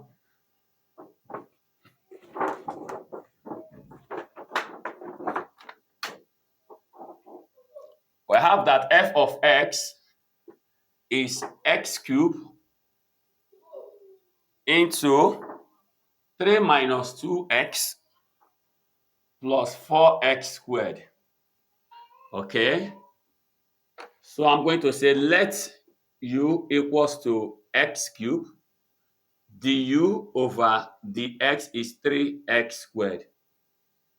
Again, let v equals to 3 minus 2x plus 4x squared, all half. Do you remember that? So that my dv over dx, I'm going to use inside-outside rule. Let me bring this one down for better understanding. Let v equals to 3 minus 2x plus 4x squared, all raised to power half. So my dv over dx will produce I drop my half. I have 3 minus 2x plus 4x squared, then minus half. That is half minus 1. Then I'm going to use the derivative of this to multiply the outside. I'm going to be having half into. If I differentiate this, I'm going to be having differentiate 3, I have 0. Differentiate 2x, I have 2. Differentiate 4x, I have 8x. So this is the derivative, which is minus 2 plus 8. So minus 2 plus 8x. So that is derivative of this. I'm going to use it to multiply this outside. Then remember that the whole of this will also follow. Okay. So at this point, this multiply this, half times this. That is to say, 1 over 2 times minus 2 over 1. This will cancel out, leaving with minus 1. So I have minus 1 plus half times this. That is to say, half times 8x over 1. This will give me 4x. So minus 1 plus 4x into 3 minus 2x plus 4x squared, all into minus half. So this can be congested or compressed to look like this. Minus 1 plus 4x all over root of 3 minus 2x plus 4x squared. So that will give us our dv dx. This is our dv over dx. This is our dv over dx. So, like we're saying, this is a question. We have got our u, and we have got our du dx. We have established our v, and we have got our dv dx. The next thing I'm supposed to solve here now is to get the y dx. So, since this is the last example, let me use this place. Therefore, now my dy over dx is u dv dx 1 plus minus 1 plus 4x over root 3 minus 2x plus 4x squared. Then plus v 3 minus 2x plus 4x squared, all root du 3x squared. Okay, so establishing what we have, this times this, x cubed minus minus 1 will give me minus x cubed. Okay, minus x cubed plus 4x raised to power 4. Do you agree to that? This times this will give me this. This times this will give me this, all over root of 3 minus 2 x plus 4x squared plus this now will give me 3x into root of 3 minus 2x plus 4x squared. Okay, so having established this, we can stop here. Otherwise, you take LCM of both sides, and this becomes it. Now, having gotten this, we have this times this will give us this, then plus this. So you see, we can simplify this further. We can simplify this further, just the way I've done here now. So this will be like over 1. The LCM becomes this, which is this over this plus this over 1. The LCM becomes this. So this divided by this will give us 1. 1 times the whole of this up will give us the whole of this. Plus this divided by this by 1 will still produce us this. So this times the whole of this will give us this. 3x then inside here. Remember that root x times root x is x. So this times this times this, root this times root this will give us only what is inside. So having established this, I think this becomes a final answer. That means we have this plus this over this. Or remember that this one was gotten from here. If you factorize out, you can still have it here. X cubed minus 1 plus 4x is still the same thing. If you expand this, you give this plus this over this. So this becomes my final answer. So this brings us to the end of product rule.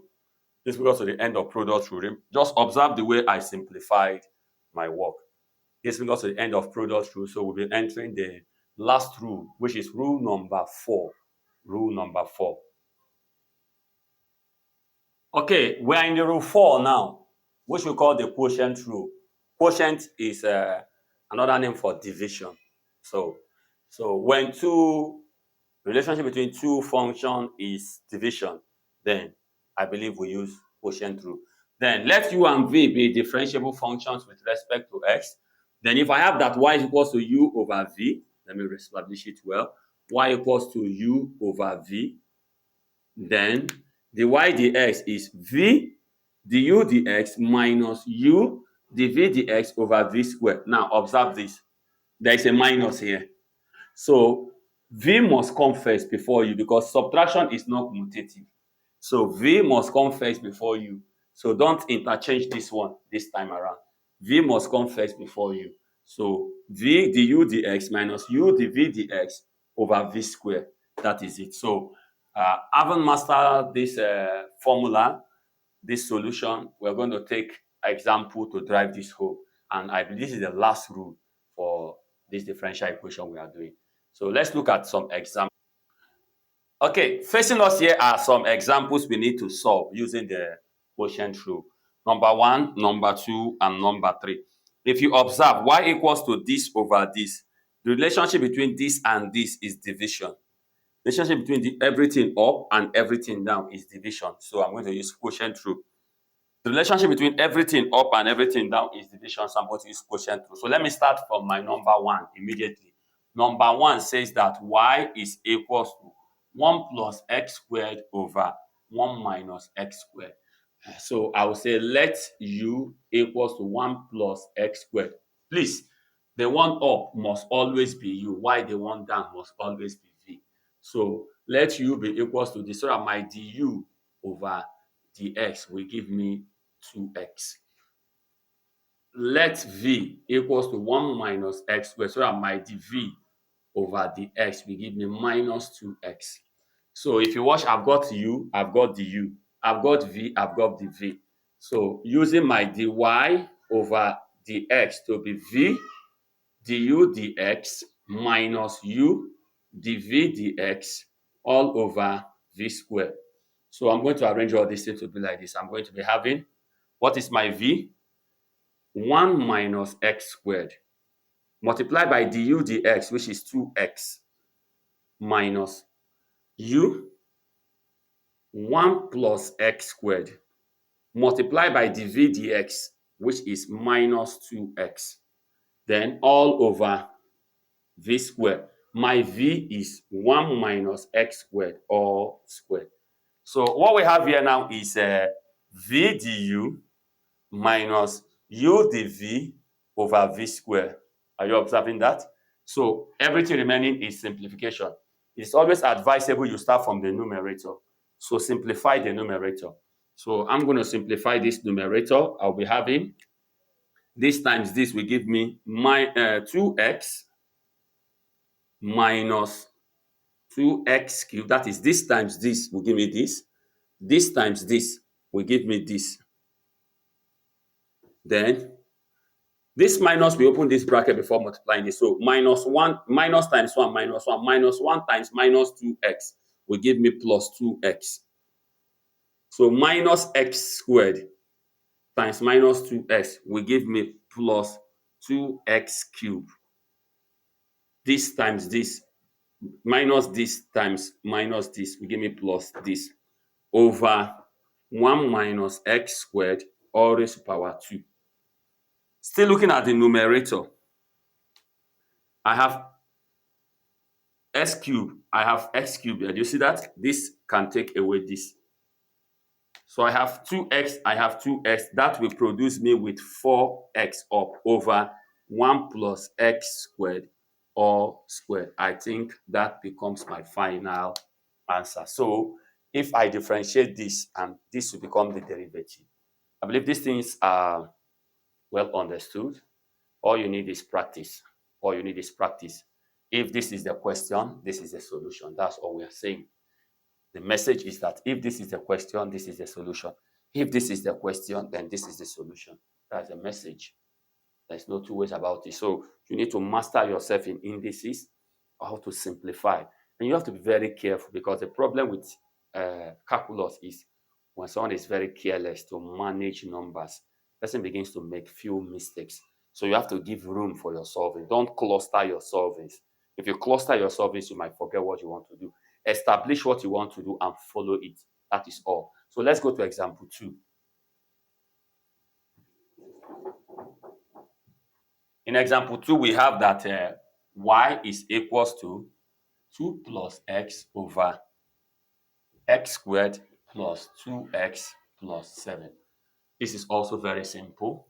I'll say let my u be equals to 2 plus x, so that my du over dx becomes 1. Hope you agree to that. Then let my v be equals to x squared plus 2x plus 7. Then my dv over dx becomes 2x plus 2. So there I have my v, I have my dv, I have my u, I have my du. So my dy over dx is v du over dx minus u dv over dx. At this point, my v is x squared plus 2x plus 7. My du is 1 minus my u is 2 plus x. My dv is 2x plus 2. So all over, okay, all over v squared, please. Don't forget that. Okay, all over now v squared. So my v now is x squared plus 2x plus 7 all squared. So like I said, simplify the numerator. The whole of this will still give me x squared plus 2x plus 7 minus 2 times 2x will give me minus 2 times 2x will give me minus 4x. Minus 2 times plus 2 will give me minus 4. Minus x times this will give me minus 2x squared. Minus x times this will give me minus 2x. If I expand this, okay, all over x squared plus 2x plus 7 all squared. So sorry, I don't need to put this here again, because I've multiplied this times this gave us this. So I start taking like terms. I have power of 2. Power of 2 here, power of 2 here. So minus 2x squared plus x squared will give me just x squared. So this one is gone, this one is gone. I have power of 1. 2x can take away 2x, okay? Leaving with minus 4x. Then plus 7. I think I'm through with that. All over x squared plus 2x plus 7 all raised to power 2. My final answer. Okay, so what we are trying to say here is that if this is a function, we differentiate this, we're going to be having this. I believe this is very, very clear. Okay, so we go to the last example, this now. Let's see what that can produce for us.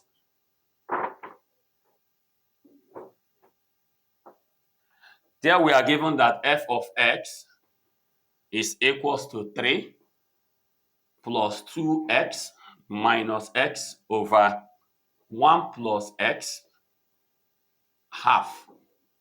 So I'll say let u equals to 3 plus 2x minus x. Then du over dx will give me 2 minus 1. If I differentiate, remember that if I differentiate 3x, I have 0. Differentiate 2x, I have 2.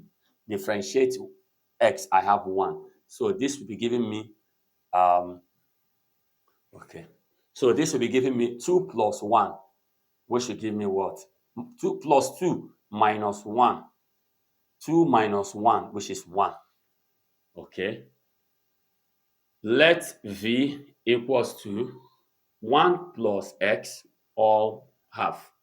Using inside outside rule, I have half into 1 plus x minus half. Then this becomes, if I differentiate half into, if I differentiate this, I will have 1. Then into 1 plus x minus half. This will become half into 1 over root 1 plus x. Do you agree to this? Or this becomes 1 over 2 root 1 plus x. So that has been established. As we have established that, therefore now, the v over the x is 1 over 2 root 1 plus x. So that is my dv dx. So at the end of the day, I'm going to be having my dy over dx will now become v du v 1 plus x half v du 1 minus u 3 plus 2x minus x dv dx 1 over 2 root 1 plus x.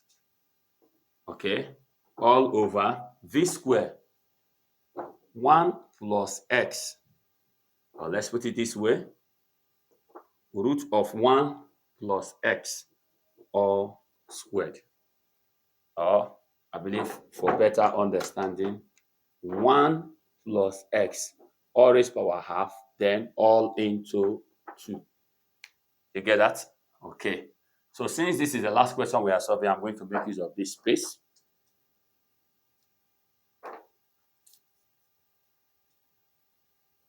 This times this will still give me root of 1 plus x.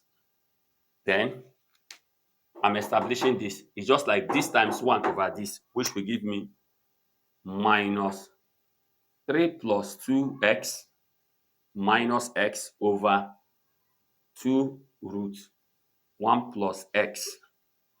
That is what's going to be. Okay. Over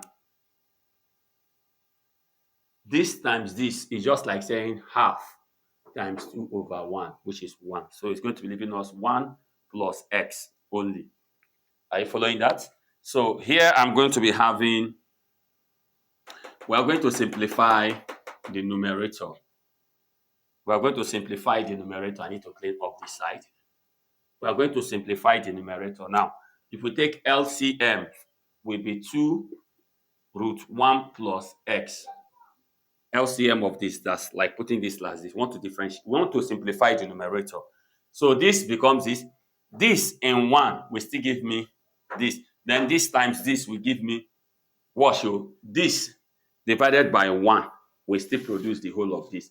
Then the whole of this times this is just like saying root 1 plus x times 2 root 1 plus x.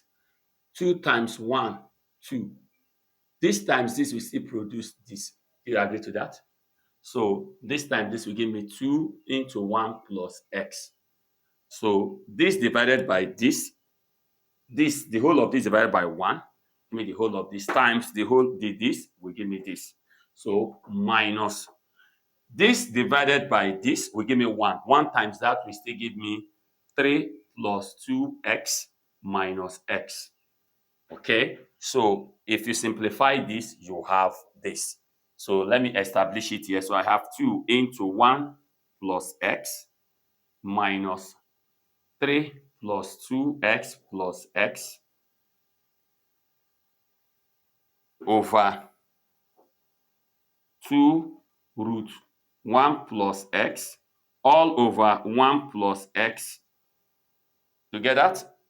If you simplify the whole of this, you have this. Remember that there is still this under it. Now, this can come down. So this can be written as, the whole of this now can be written as, let's say something, 2 times 1, 2, plus 2 times x, 2x, minus 3, minus 2x, minus x, all over this times this, 2 root 1 plus x into 1 plus x. Agree to that? This will drop to meet this guy. So the whole of this is still represented as this. Looking at the numerator, we have power 1, power 1. This can take away this.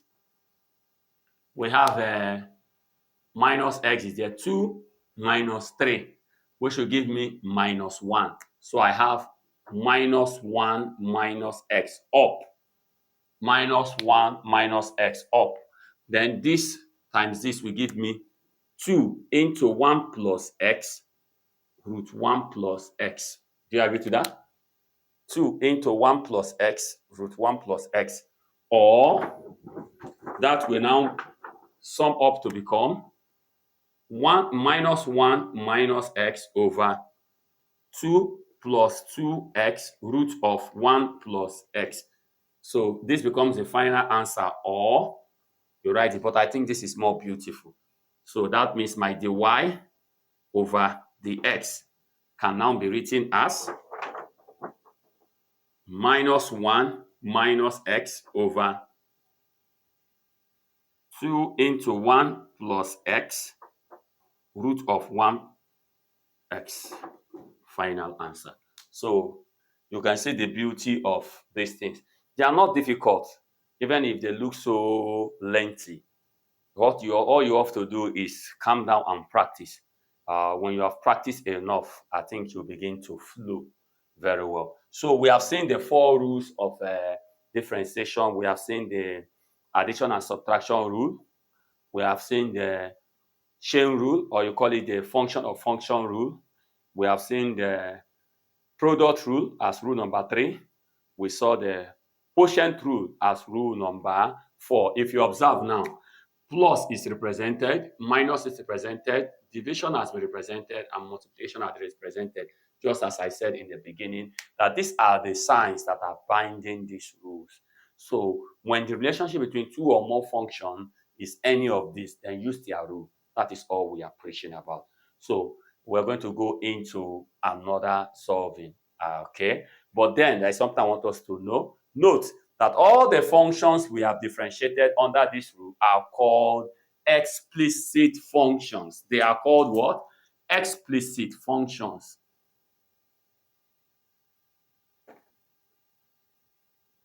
They are called explicit functions. What are explicit functions?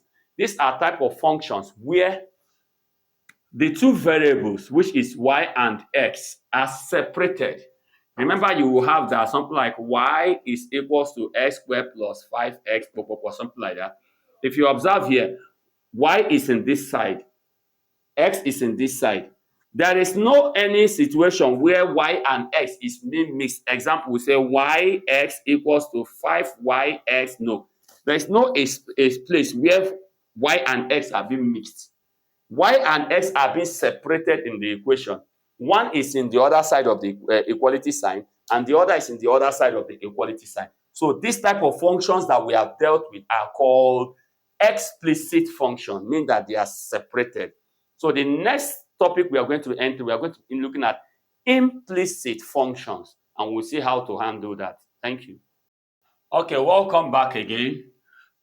In lesson 1, so subtopic 1.3, we are going to be looking at implicit functions. So we are going to be looking at implicit differentiation. Now, what we have learned before is explicit differentiation. Now, we want to look at implicit differentiation. What are implicit functions? Now, remember I had said in the explicit functions, the two unknown or variables, they are separated. One in the right-hand side of the equality sign and the other one in the left-hand side of the equality sign. But here in the implicit differentiation, we are going to be seeing where both derivatives are going to be modeled up by multiplication. So the things you should know about implicit function is that we are differentiating with respect to x, remember. But anytime you differentiate y, you should attach the y, the x. An example will drive this point home more simply. It's a very simple aspect of differentiation, but you have to pay very good attention to the example I'm going to solve. So I'll drive out some questions on the board just as we have always done. Then will try to solve them out. I believe by the time we have finished solving 2 to 3 examples of implicit differentiation, we'll be very aware of what we mean by explicit differentiation and implicit differentiation. Now, okay, if we look closely at the board, we are going to see 4 questions we are going to be taking under these implicit functions or differentiation so that we can drive the point home. Number 1 says that x squared plus y squared equals to 4. You see that in this function now, x and y, they are sharing the same side. They are not separated, so this is an implicit function. Okay, look at number 2, x squared y plus y squared x plus 4x equals to 1. You see that x and y are being related by multiplication here.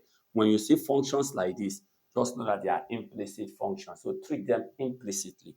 But the same thing applies here and also applies here. So we are going to be seeing solution.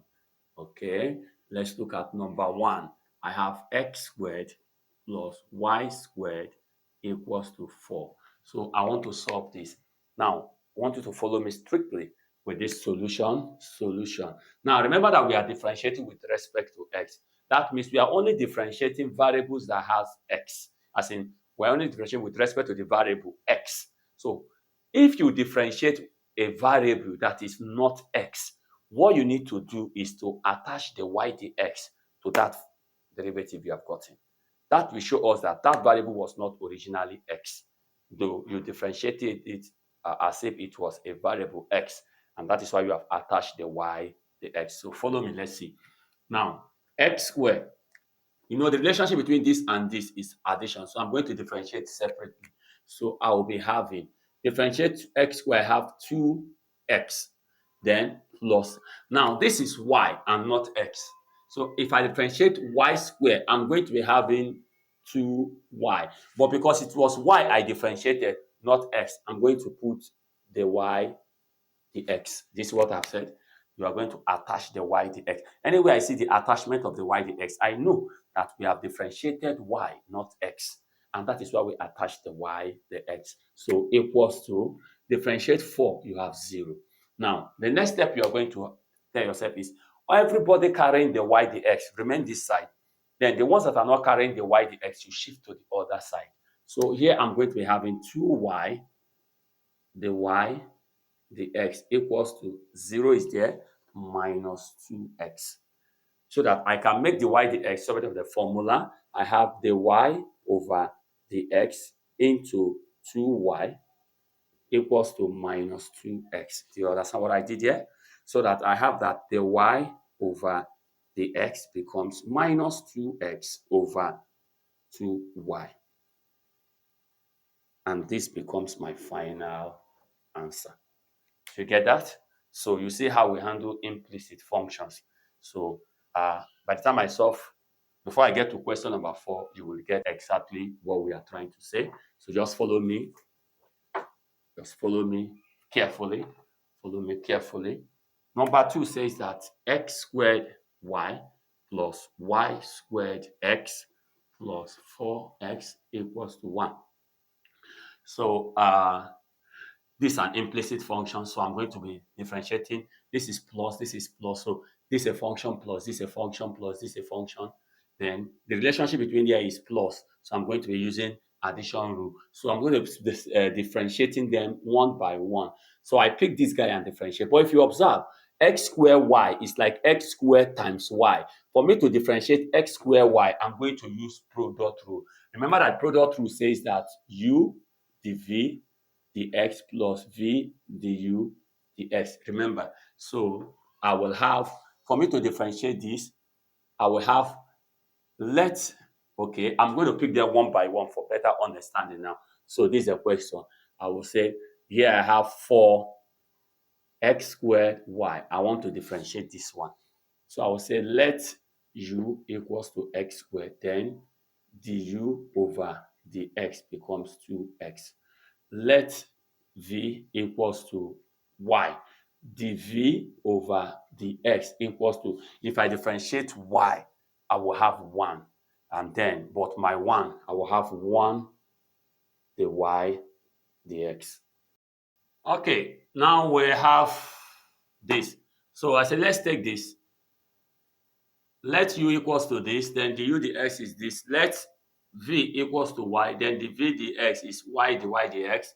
Okay, so that the y over dx becomes u dv plus v du, which is equals to u is x squared into dv 1 dy dx plus v is y into du 2x. That becomes x squared dy dx plus 2xy. So what I'm trying to say here is that if I differentiate this, I will have this. So I keep that. I go to this one. For y squared x, let u equals to y squared, du over dx becomes 2y dy dx. Okay. Let v equals to x. The v, the x here becomes 1. So that the y over the x becomes u y squared dv u dv 1 plus v x du 2y dy dx. So at this point, if I differentiate this, I'm going to be having y squared plus x2y dy dx. So if I differentiate this, I'll have this. Okay. The next thing is differentiate 4x. For 4x, the y over the x is just 4. Now, I'm going to put all these derivatives, arrange them the way it is there. So let me arrange them here, then I'll bring them back here. So I'm going to be having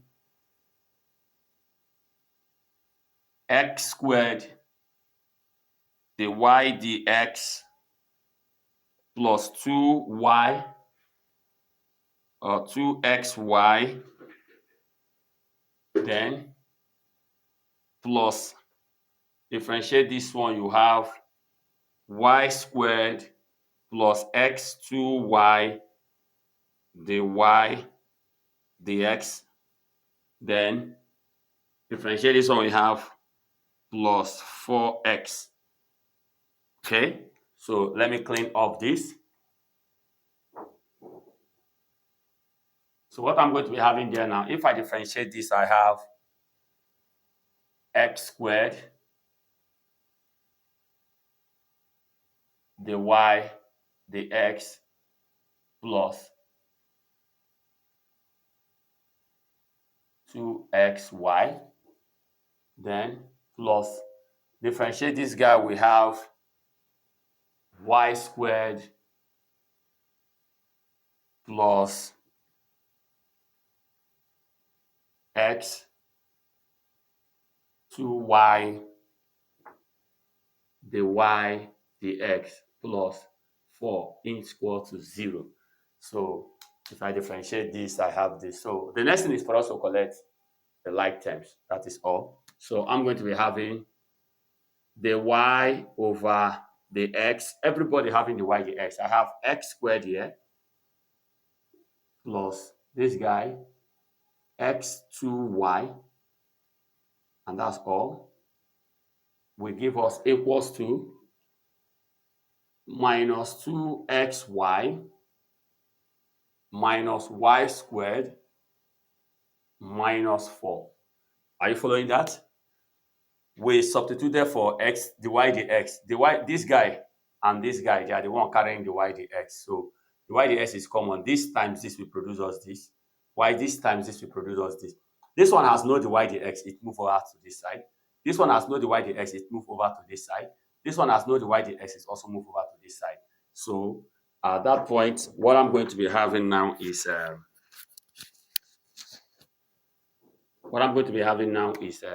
y over the x becomes minus 2xy minus y squared minus 4 all over x squared plus x2y. Or you can write this in as 2xy. So that is my final answer, implicit function. So if I differentiate this implicitly, I'm going to get this. This might be y, the x. It's kind of different from explicit functions. So you have to just master it. So that is our number 2. We have 2 more examples to go. Okay, example 3, we have that 4y squared x minus 5x squared y cubed equals to 4y. So what I'm going to do here is also to differentiate. So you see that I'm going to take this. So I'll have, if I differentiate, if you follow the same product rule, you're going to have this answer I'm going to have now. So solution now, I'm going to be having 4, okay, 4y squared. Now, in this case now, 4y squared, let me do something, 4y squared x. I'll say let u equals to 4y squared. Du over the x will give me 8y, the y, the x. Then let v equals to x. The v, the x will give me 1. So that the y over the x will give us u dv, u 4y squared into dv 1 plus v du x into du 8y, the y, the x.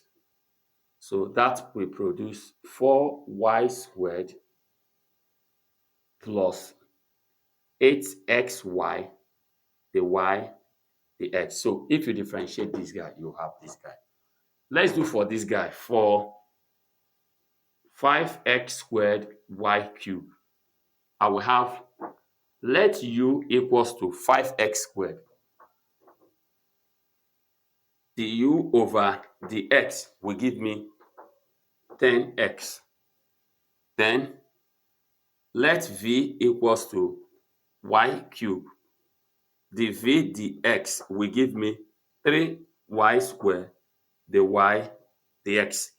Okay, so that my dy over the x becomes u dv, u dv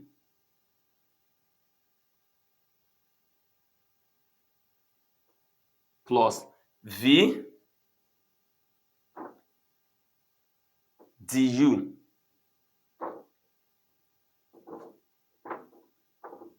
This is what we are going to get if we differentiate this one.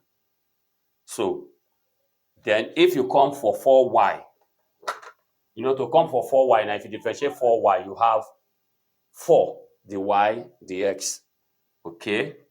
You have 4, the y, the x. So I want to write down what I have gotten so that I can now split out. So there I'll be having something like this now. If I differentiate this, when I differentiated this, I had this. So I have 4. I had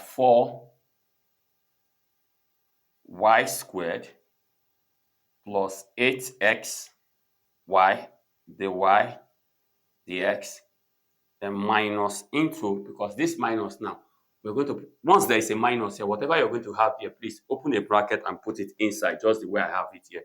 So when I differentiated this, I had this 5x squared into 3y squared, the y, the x plus, sorry, let me put this thing very well.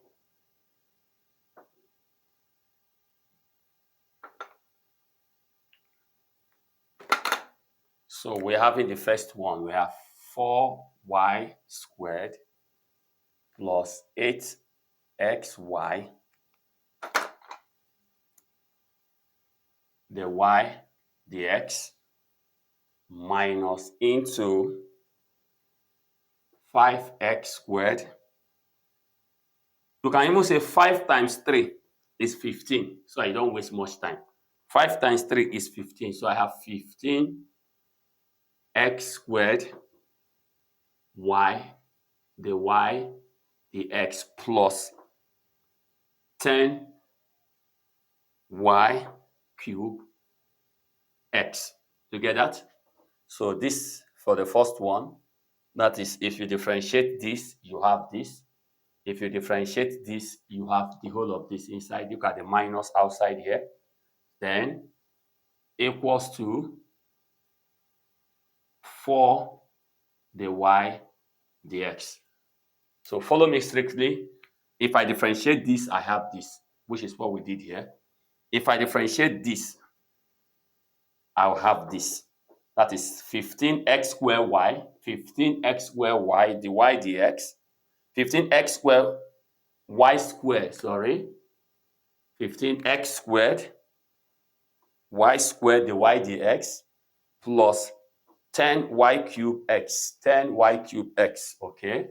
Then, at that point,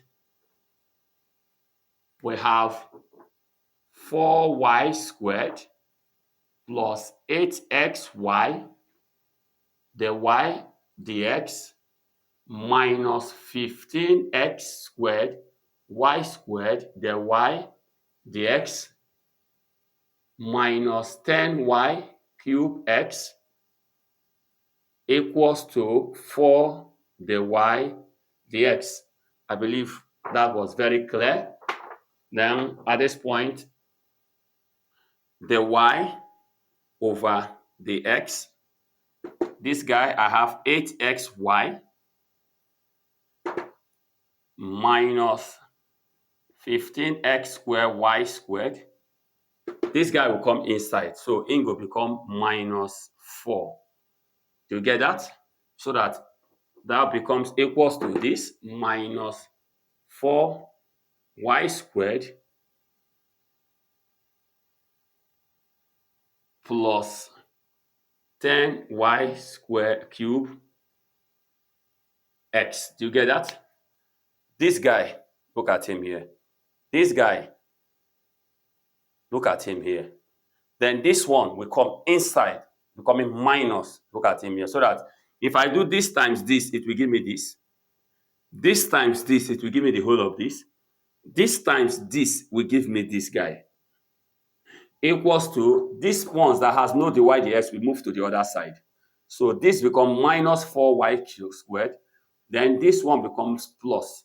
So at this point, we have the y over the x to be equals to minus 4y squared plus 10y cube x all over 8xy minus 15x squared y squared minus 4.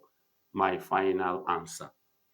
Okay, I believe even though it is long or lengthy, the solutions are very, very, very clear. The solutions are very, very clear. This is what we call implicit function. So we have one more question to go, and we say goodbye to implicit differentiation. And that one question is this. So we have question number 4. We have question number 4 that says x plus y all raised to power 3 equals to 5. So if you observe, first of all, I'm going to expand this. I'm going to expand that. So I'm going to do it, either you can use binomial theorem. You did binomial theorem first semester, so you can use this, or you can use normal expansion. So I'm going to have x plus y into x plus y first. This times this will give me x squared plus xy plus xy plus y squared. And that will produce me x squared plus 2xy plus y squared. So if I expand this, I'm going to have this. Then remember it is 3 of it. So I'm going to use this now. I'm going to have in x squared plus 2xy plus y squared extra of this. So that it will be 1, 2, 3. So in this point, I'm going to be having this x cubed 2x squared y xy squared plus yx squared plus 2xy squared plus y cubed. To simplify it, I'm going to be having 2x squared y, 2xy, okay, x cubed, 2x squared y, 2x squared y. Let's take that. You have to be very careful. We have 2x squared y. This one is okay. Let me remove it then. Plus 2xy squared. I'm taking this guy. Then plus xy squared. Look at 2xy squared. Xy squared, okay. I've taken this guy. Plus yx squared. I've taken this guy. Plus x cubed plus y cubed. Watch. 1, 2, 3, 4, 5, 6. 1, 2, 3, 4, 5, 6. So they are complete. So if you observe now, x squared y, x squared y, xy squared, xy squared. This guy and this x squared y. So I have this plus this will give me 3x squared y, because this plus this. Then this plus this will give me plus 3xy squared. Do you get that? Then that means this and this, this and this. Then I have plus x cubed, I have plus y cubed. Okay, so what I mean here is if I expand this, I'm going to be having this.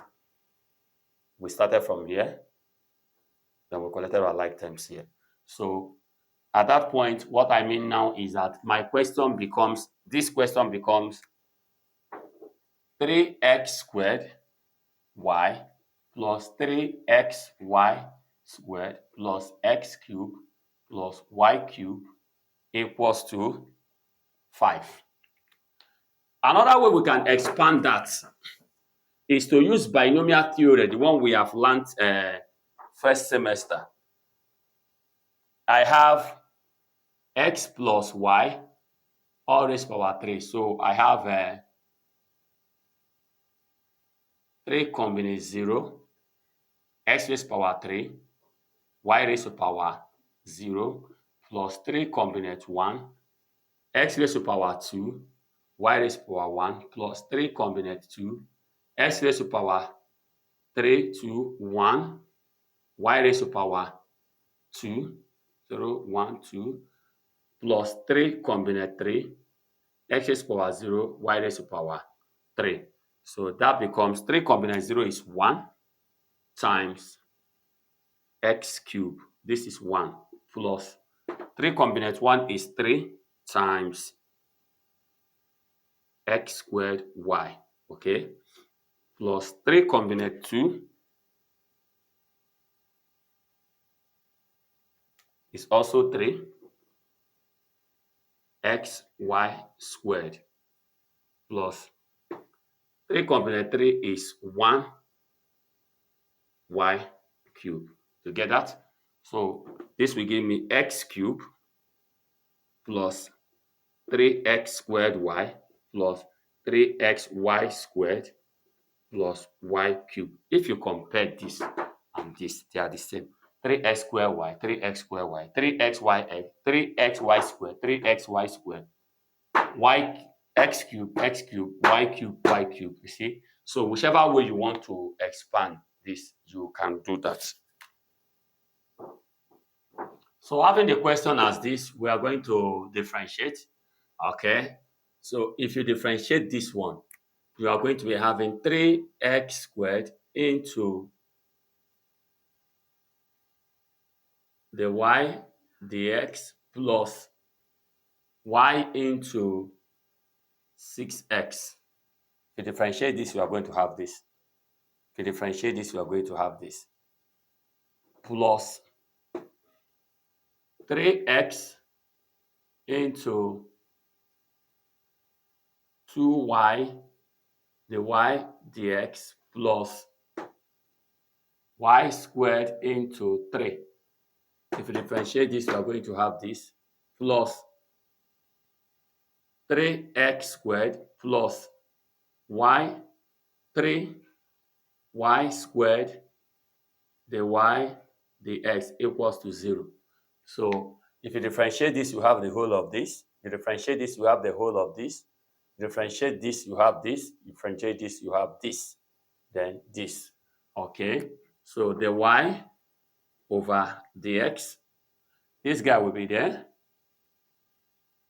plus this guy will be there.